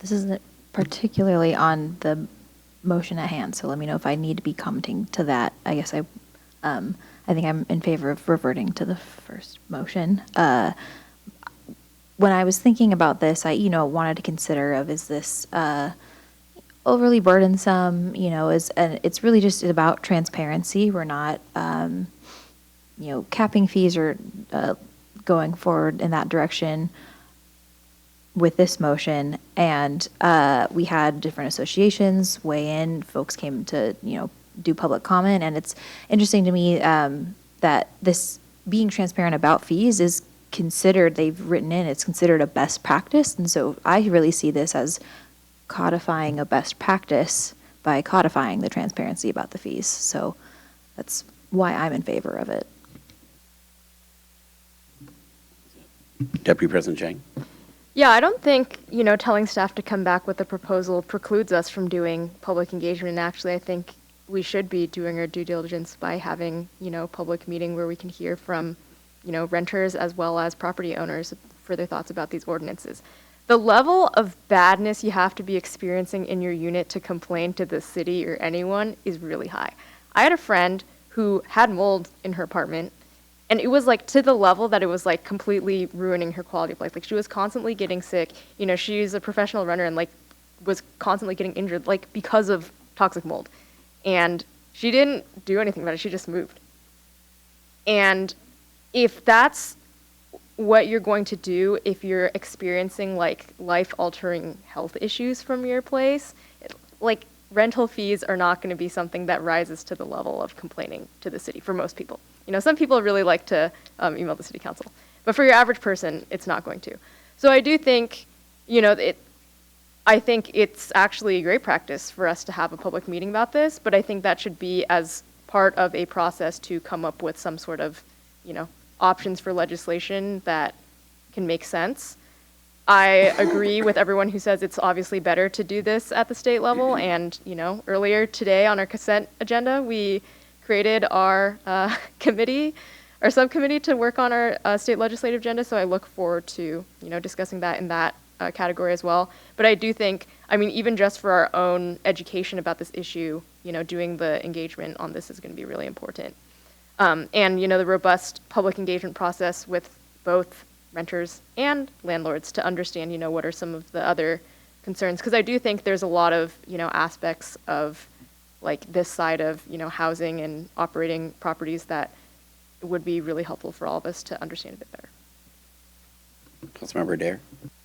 Yeah, so it's like I support Councilmember Joe's amendment to start with the public hearing. I feel like, you know, getting the more data and getting all the voices in the room is a useful tool. I do think it can be helpful. I think particularly like there's a, you know, some particular residents that I've heard from that I think would be able to organize data for us and get that kind of level of what's going on that have actually expressed this to me, and I think could help us figure out, you know, who are the players or what is the size of an issue that's happening. You know, we talk about a lot about our, you know, small level landlords that are probably not the problem here, and it might be the bigger scale ones, and it'd be nice to know what that scale is. And so I feel like the process to get to policy would be, this is a good starting point. So I agree that it's like this is a piece of that, and so that's why to me, Councilmember Joe's, you know, amended motion fits that bill and saying, okay, let's have the public meeting and then have the data,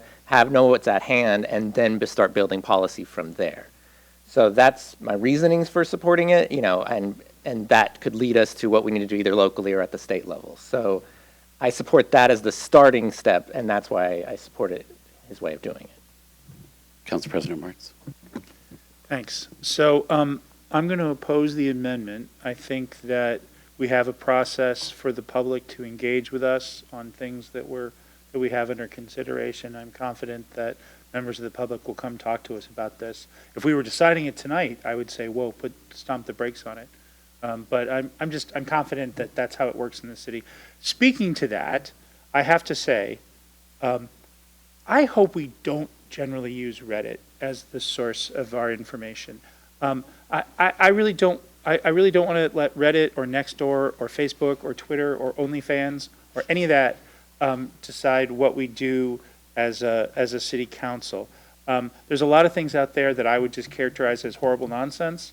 And, you know, the bag ban 13, 14 years ago was divisive. There were libertarians and advocates for the Plastics Council. God knows what they would say on Reddit today about us and about that policy.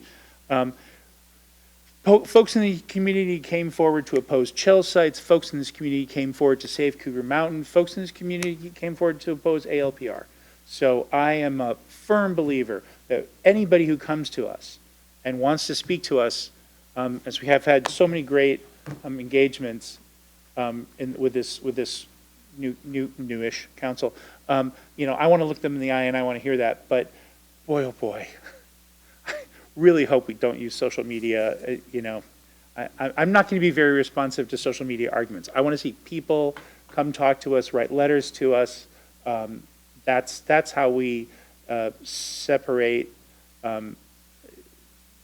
the social media cacophony that could bury us as a city. Thank you.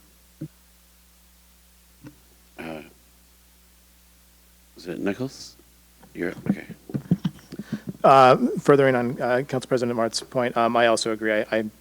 I don't want us to be governing by Reddit. However, it is a data source, and it's interesting to see what's out there at the very least. But I agree, it's not something we should be relying too much on.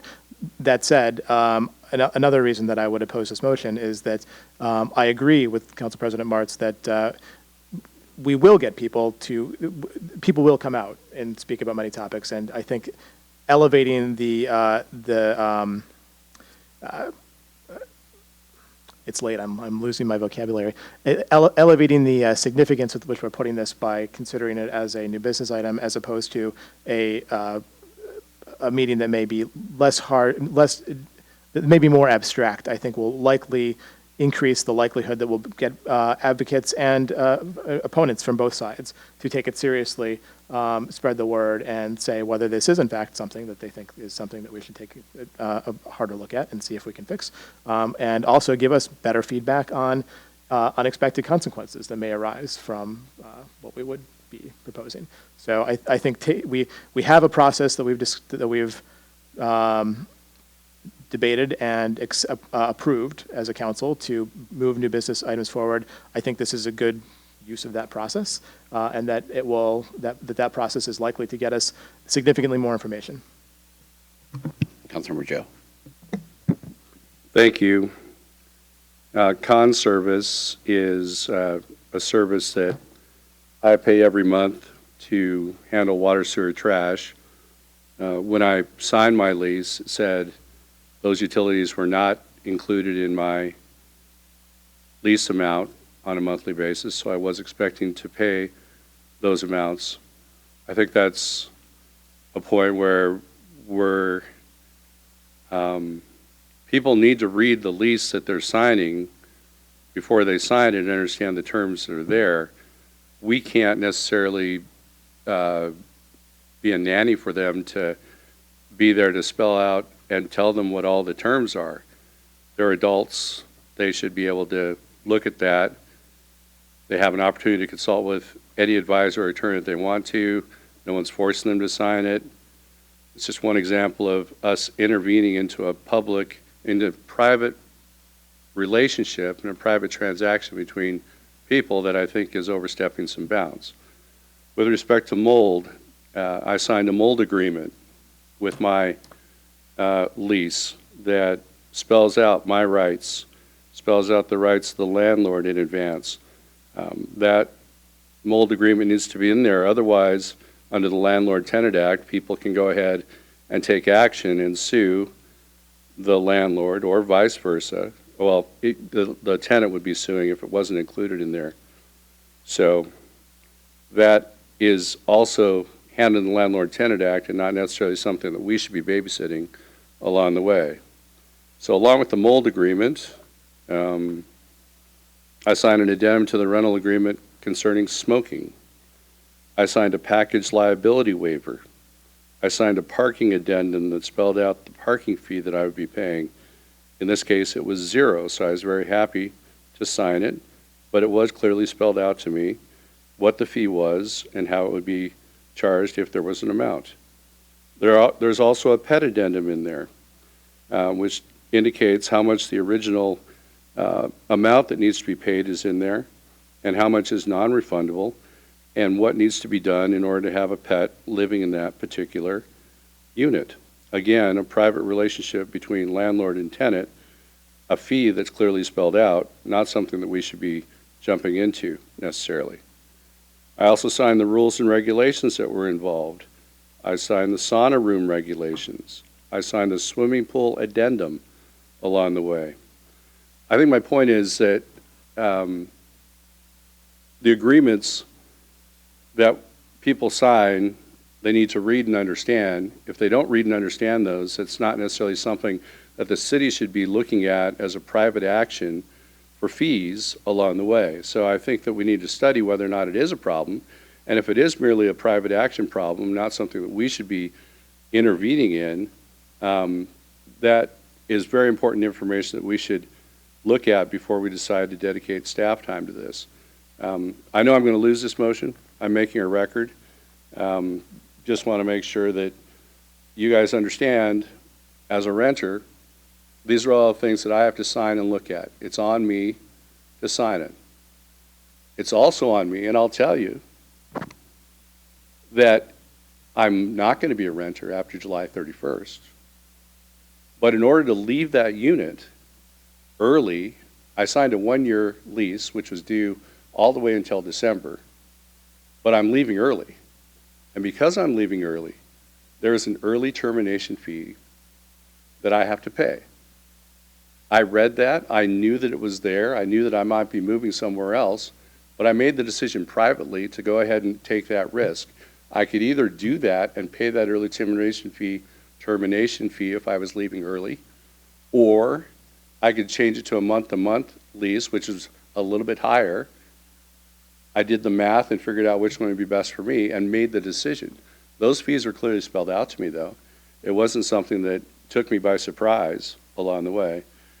My point is that I think that these fees are in most of the agreements for the bigger places. We're going to find if we pull the leases for them, people just aren't reading them or they don't understand them. That's not necessarily something that should be on the city to be interpreting, to get phone calls on, and to encourage a private right of action.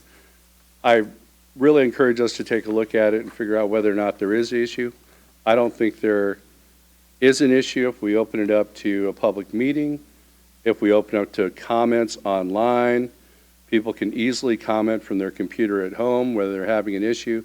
When they see that it's on our newsletter, when they see it's on our website, when we advertise it and talk about it in council meetings. All those opportunities, yes, people may not come to a public meeting. We got to give them that opportunity. But a lot of people are going to comment online if it is an issue. And then it's a real issue that's not Reddit, but we can actually trace the person and the place that they're in and know that it's real information that we're getting along the way. So I would just hope that you would support the motion. I understand if you don't, based on your comments this evening. But as a renter, as a person that actually rents in this community, I think the fees are clearly spelled out. I took a big hit because I made a choice, but those fees were spelled out to me, and that is a private choice that I made. It's not something that the city should necessarily intervene in because I don't think that problem exists necessarily. It's more a question of people understanding the contract that they're signing rather than the fees actually being not disclosed or not clear to people along the way. Thank you. Deputy President Chang. I guess I have a question. So is this motion proposing that this would go back to the Services, Safety, and Parks Committee, or would it return to the full council for approval? The original motion. Good, if I answer that? The original motion is the council accept new business request 2067 regarding rental fee transparency and direct staff to add this item to the council work plan. The secondary motion was to postpone that action until we had a community meeting to gather more input on the topic. And so right now we're discussing the secondary motion, which is to first have a community meeting to gather more input before formally making it part of the council work plan. That's what's currently in front of the council is the secondary motion. Councilmember Adair. Deputy President Chang. I mean, just in response to some of Councilmember Joe's comments, it's great that your fees were spelled out to you, and I do think, I think kind of the purpose of this motion is to ensure that they're spelled out up front, not necessarily only in the fine print, so that it's clear in I think that's my understanding of what this motion is. And obviously, everyone should read through all the contracts. But my understanding, based on what we've heard from some community members, is that sometimes they're not always, expressed, sorry, it's getting late and I ran out of my caffeine. The fees are clearly in the lease that I signed. I don't have to continue to live there. I can sign the lease or go somewhere else. Yeah. And those fees are clearly spelled out, and I signed them and agreed to them. Great. Okay. Councilmember.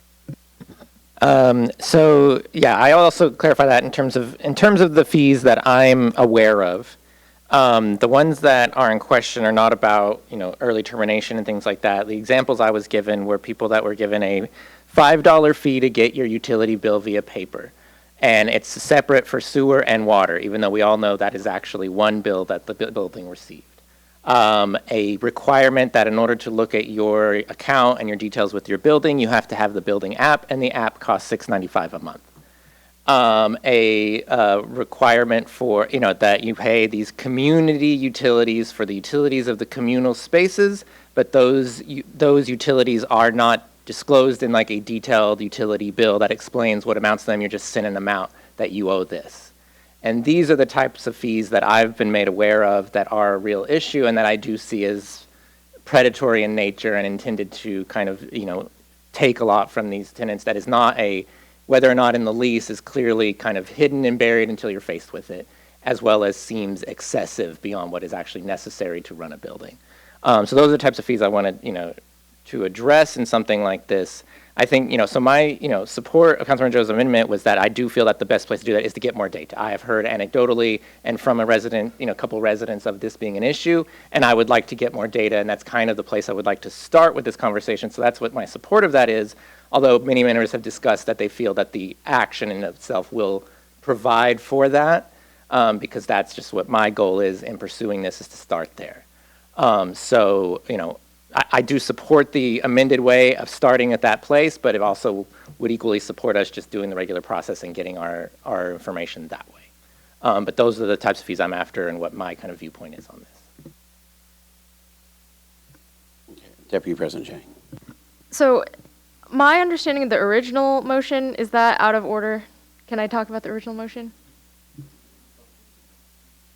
I think we have to get the substitute motion sorted out here. So, so I think the substitute motion is to first have a community meeting to gather more input on the rental fee transparency before formally adding anything to the council work plan.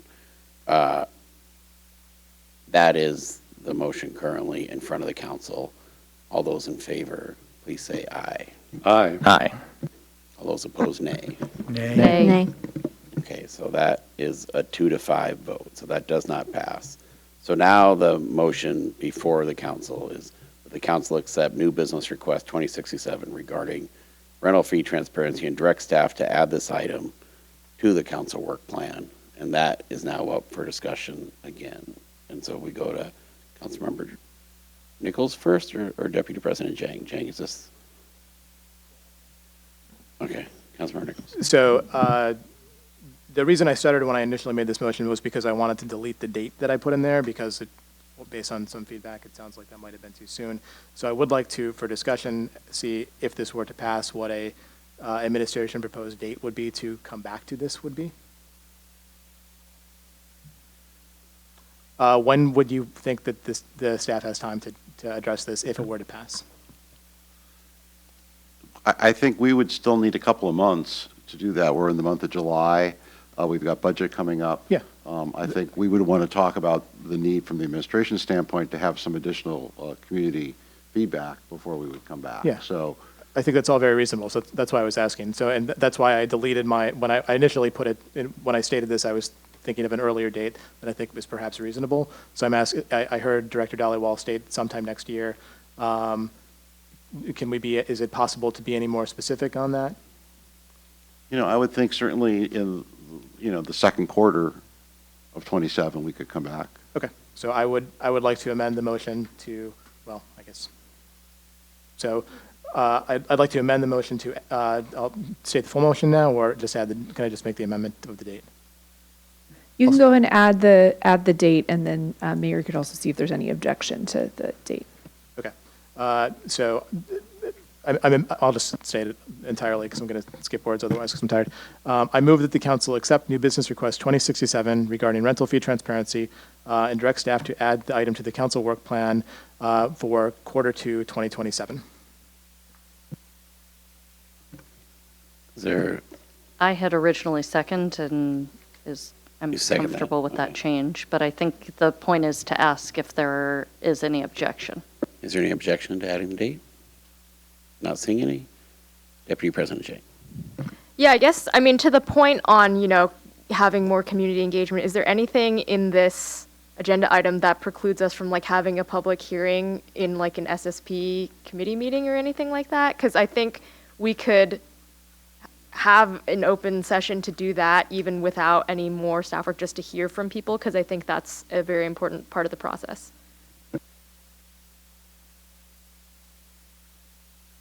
I'll speak from my perspective. I suspect it's not actually called a public hearing, but it would be called something, and I don't see any reason why that couldn't be a part of this as proposed.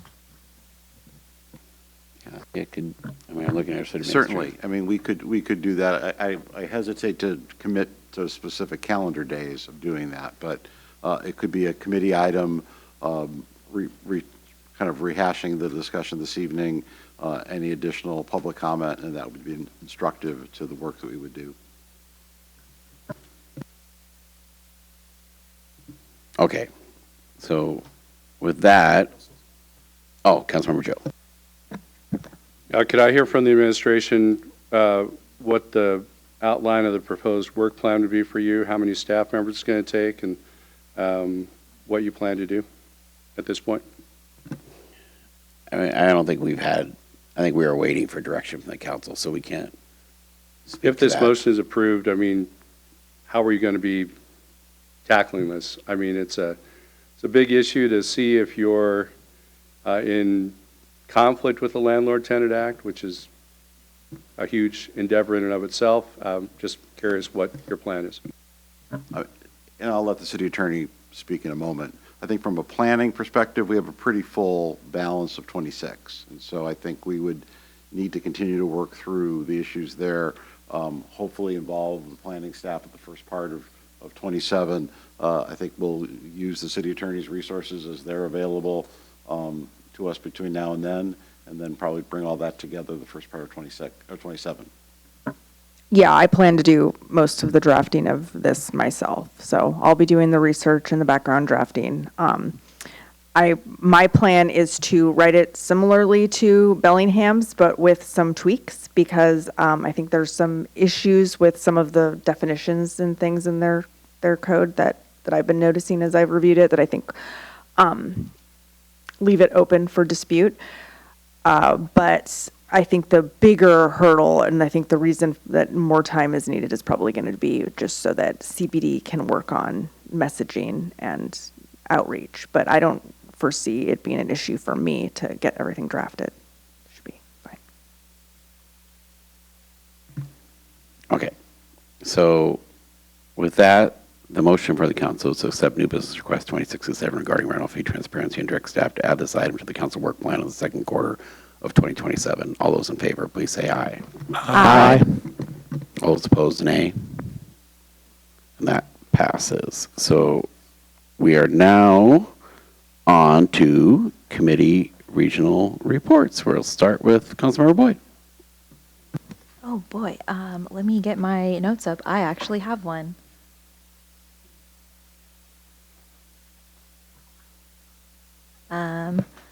So on Thursday, July 9th, I had both a Eastside Fire and Rescue meeting, but I'll leave the report for that to my fellow council members on that board. And I had my very first Puget Sound Regional Council Transportation Policy Board meeting. We approved the consent agenda.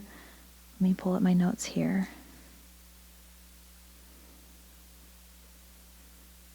We received a brief federal and state policy report. The consent agenda that we approved included a routine amendment to the PSRC Transportation Improvement Plan.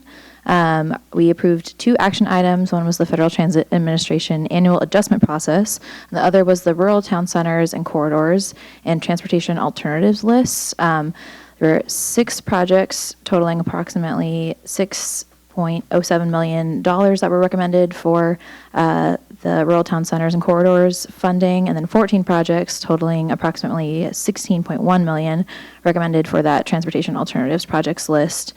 We later received a report on current traffic safety data through 2025, which was made available through the Washington State Department of Transportation and the Traffic Safety Commission. And lastly, Sound Transit staff provided a very high-level briefing on the Enterprise Initiative, which I know we've all been following very closely. I'm happy to go into further detail if any of you have questions later. Councilmember Dare. I just have one report. I noticed that actually it's like in 11 hours, I will be having an Eastside Fire Financial and Administrative Committee meeting to further dive into the budget. I expect this is the meeting where we'll start having a bit more pushback from us in the city on terms of what that budget looks like. So yeah, in 11 hours, I'll be talking Eastside Fire budget. That concludes my report. Councilmember Nichols. Thank you, Mr. Mayor. I have no committees to report on. Councilmember Walsh. Thank you. You've already heard about the PDE meeting. Eastside Fire and Rescue met Thursday, July 9th. We got an update from the Finance Committee about the developing budget and schedule. And it looks like we will have a proposed budget out from the Finance Committee and administration to the full Eastside Fire and Rescue Board that will be emailed to us September 3rd with adoption anticipated October 8th. Like Council Member, oh my gosh, 10 p.m. is too late. Thank you. Like we said, we're pushing back on a bunch of things budget-wise, and so we will keep you updated. I don't think any of the numbers right now are valid, and that concludes my report. Councilmember Joe. Thank you. LTAC committee will meet on the 28th. We're doing the second wave of applications. Amounts can be up to $50,000. The applications are in, and the members of the committee are reviewing those. 7/28 is the meeting. Cascade Water Alliance Board will be meeting on 7/22. Mayor, I'm counting on you to be there because I'm going to be at a baseball game. Thank you. And the Finance and Government Intergovernmental Relations Committee will be meeting on 7/21. That's 16 hours and from now, and we'll go from there. Thank you. That concludes my report. And I had tickets to that day game, which I had to get rid of because of Cascade Water. So there you go. Deputy Earth and Jane. Great. Okay, I have a number of reports. So for the King County Regional Homelessness Authority, our next governing board meeting is this Friday, July 24th from 10 a.m. to 12 p.m. We are also having a Finance Committee meeting on Thursday, the 23rd from 4:30 to 5 p.m. The next King County Flood Control District Advisory Council Committee meeting is this Friday, the 24th from 1:30 p.m. to 2:30 p.m.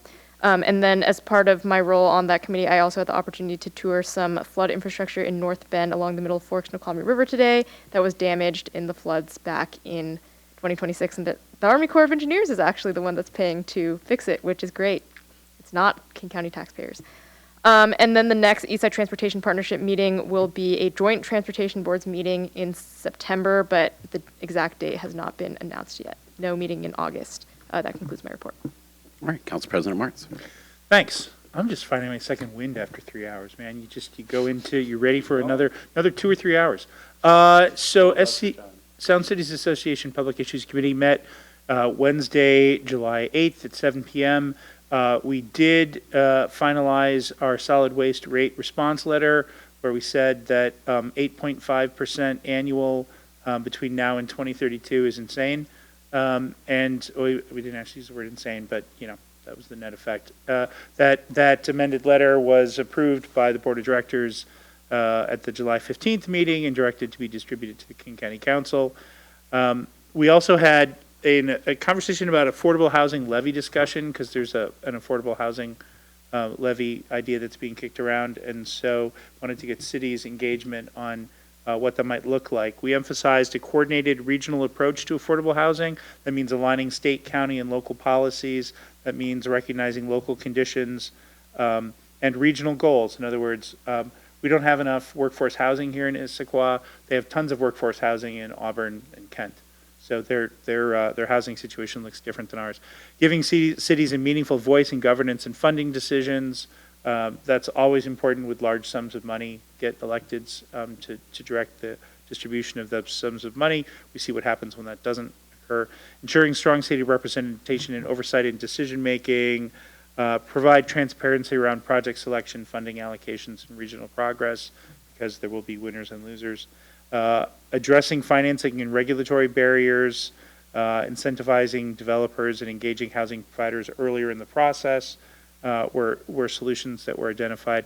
And then focusing the funding directly to building affordable housing units rather than administrative overhead, which has been a problem in some of the funds around here of late. So that concludes what came out of Sound Cities Association Public Issues Committee. I will mention that there is a social this Wednesday.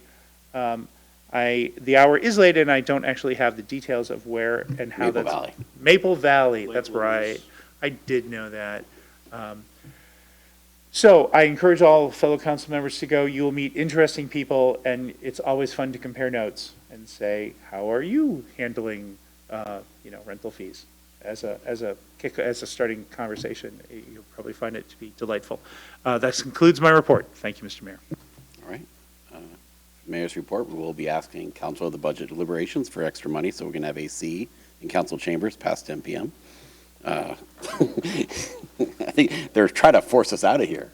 We're turning this into a hot yoga studio.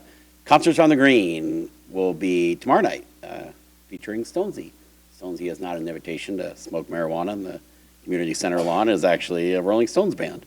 So we encourage everyone to attend. On this Thursday, we will have Shakespeare in the Park, and you can actually come back to the exact same community center lawn, and at 7 p.m. we will have it's Shakespeare. I'm trying to think which Macbeth. Yes, there you go. A Fresco on Front is coming up around the corner. It's not this weekend. It is next weekend. It starts all 5 weekends in August. Front Street will be closed to vehicles from 8 a.m. on Saturday morning to 10 p.m. on Sunday night. We will have expanded community activities to bring vibrancy to Old Town historic Issaquah. And with that, that concludes the mayor's report. For good of the order, I know we're going to go first to the council. We're going to have City Administrator Popkowitz speak to Eastside Fire and Rescue Governance, but is there any other good of the order from anyone else in the council before? Councilmember Joe. Thank you. Just briefly, Kids Stage from Village Theater will be doing a short presentation before the concerts on the Green at 6:20 p.m. And it's a 22 summer performance intensive program. Students decided they wanted to share Kids Stage and performances with the community, and we'll be performing before the concerts on the Green at 6:20. So if you want to see that before the concert, there'll be added community event for you. Thank you. All right. Council President Martz. Apologies, I failed to mention in my report that the next PSRC TPB meeting is in September the 13th. It's a Thursday. Also, my other go to the order is please take more blueberries. My blueberries are officially gone, so I will grab more. Council President Martz. So I want to thank the council and the administration for tonight's new business process. It was challenging and awkward and important. And there will be other new business on other nights. We'll see where the conversation goes on this particular topic. It's not over yet, but I want to thank, anytime the council uses a new methodology, it's important. I was happy to see that we all stayed professional and I knew we would, but I just want to take a second to say thank you to everybody involved on a challenging topic that we got through this evening. The hour is late, but new business process is important. There will be other nights, and we are setting a good precedent. Thank you. All right. Okay, and with that, we're going to turn it over to City Administrator. Thank you, Mr. Mayor, members of the council. Chief Aho from Eastside Fire and Rescue had reached out to me to ask what the council's preference would be for a presentation from him on governance issues at EFR. I think Councilmember Walsh has detailed those in pretty good detail as we have had other discussions, but he has been asked by the EFR board to come to each city council. And so the question for you is this something that you would like at a COW? Is this something that's a regular business item at a meeting probably in the month of September? How would you like to have him make a presentation? This is open for discussion. Councilmember Walsh. I'll just tell you what we've discussed at Eastside Fire and Rescue that was useful, which is an overview of the various options that were presented. Each of the members of the EFR board, when we were coming to the conclusion on this and passing it on to the city councils, expressed their pros and cons for each option and the things that they thought were important for consideration. We've also asked Chief Aho to come back with some better top and bottom numbers rather than just a single number, and kind of what the process would look like of joining into a planning commission, whatever it's called. It's late. Well, you have to create a group of 3 elected members from each of the groups to plan for an RFA before it goes to the voters, and so that would be like an 18-month process.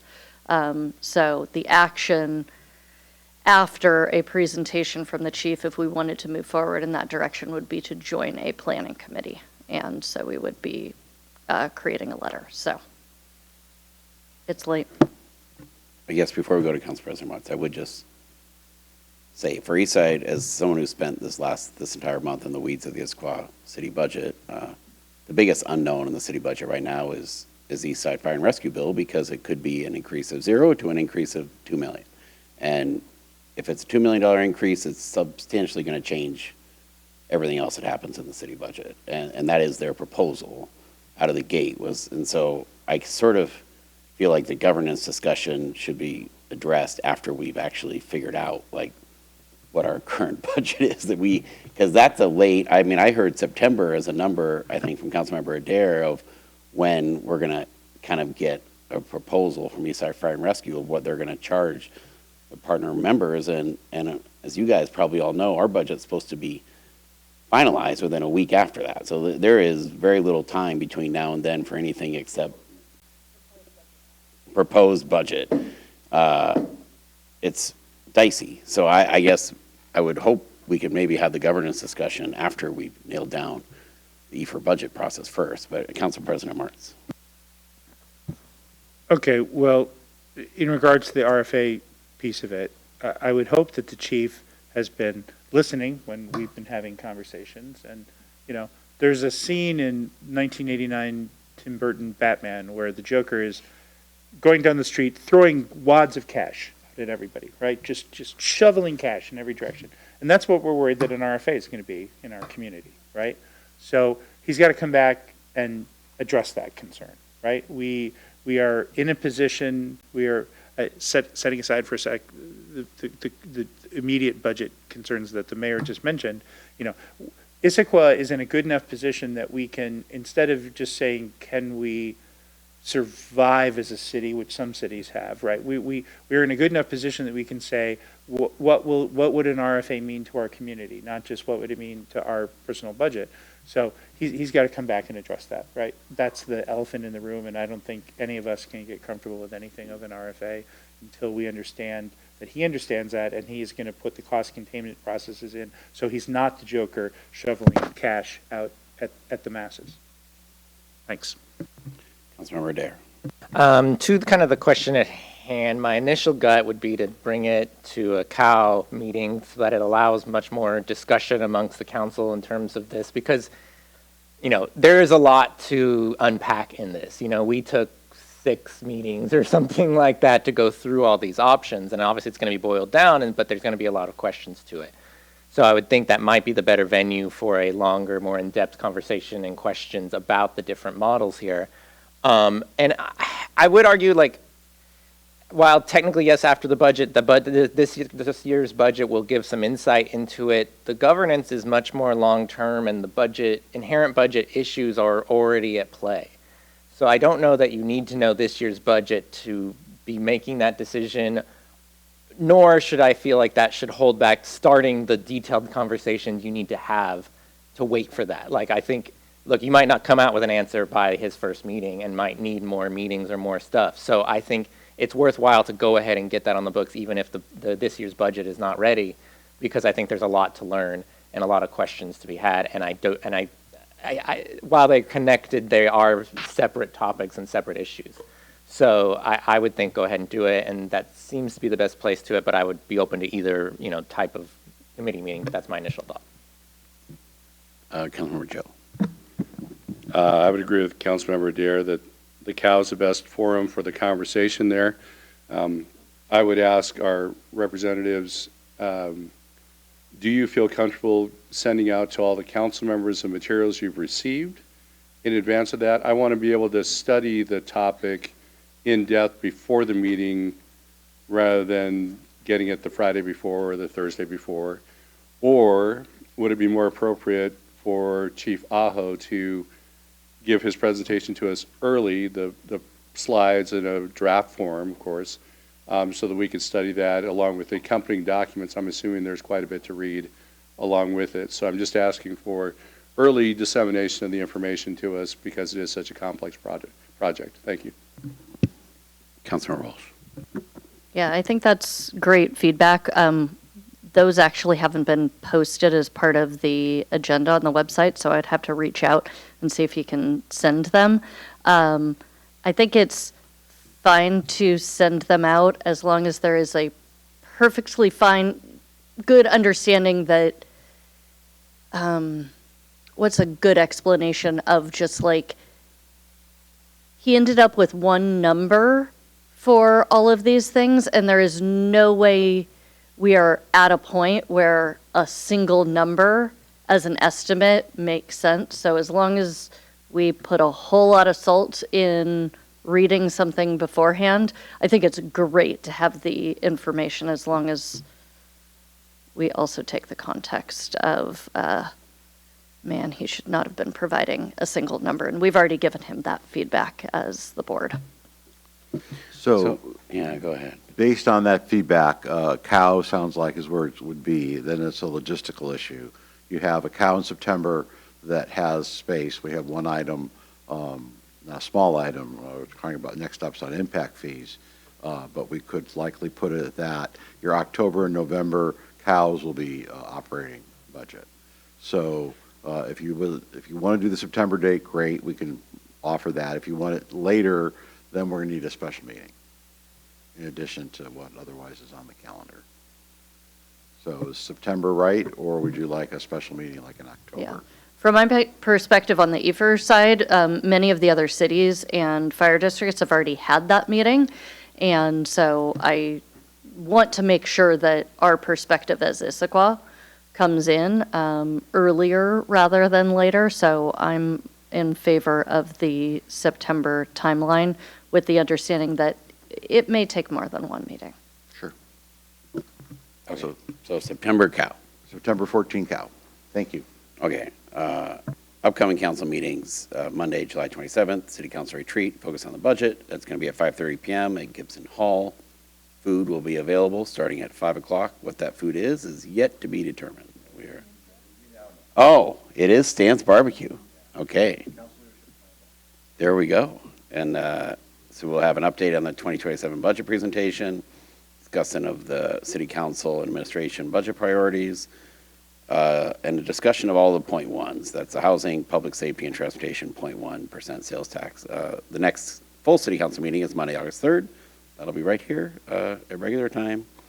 And we'll have a public hearing on the park bond. We'll have parking regulations related to mailboxes. We'll have a Cascade Water Alliance update.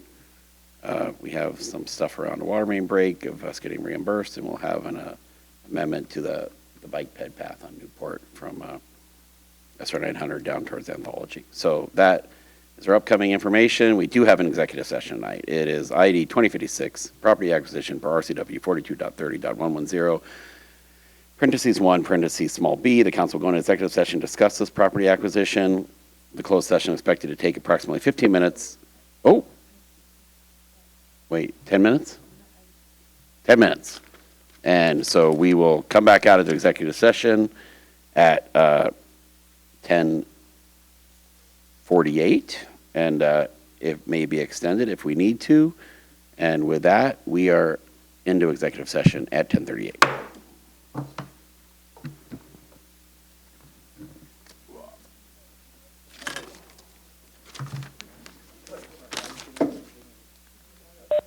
I think we're just, I don't know. Are we just going to power through this thing?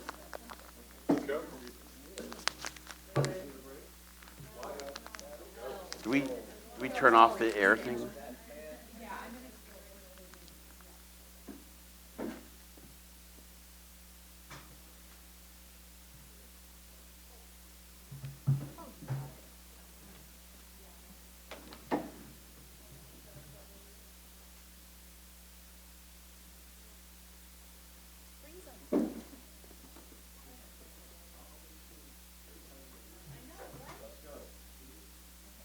Oh, screen sharing, darn it.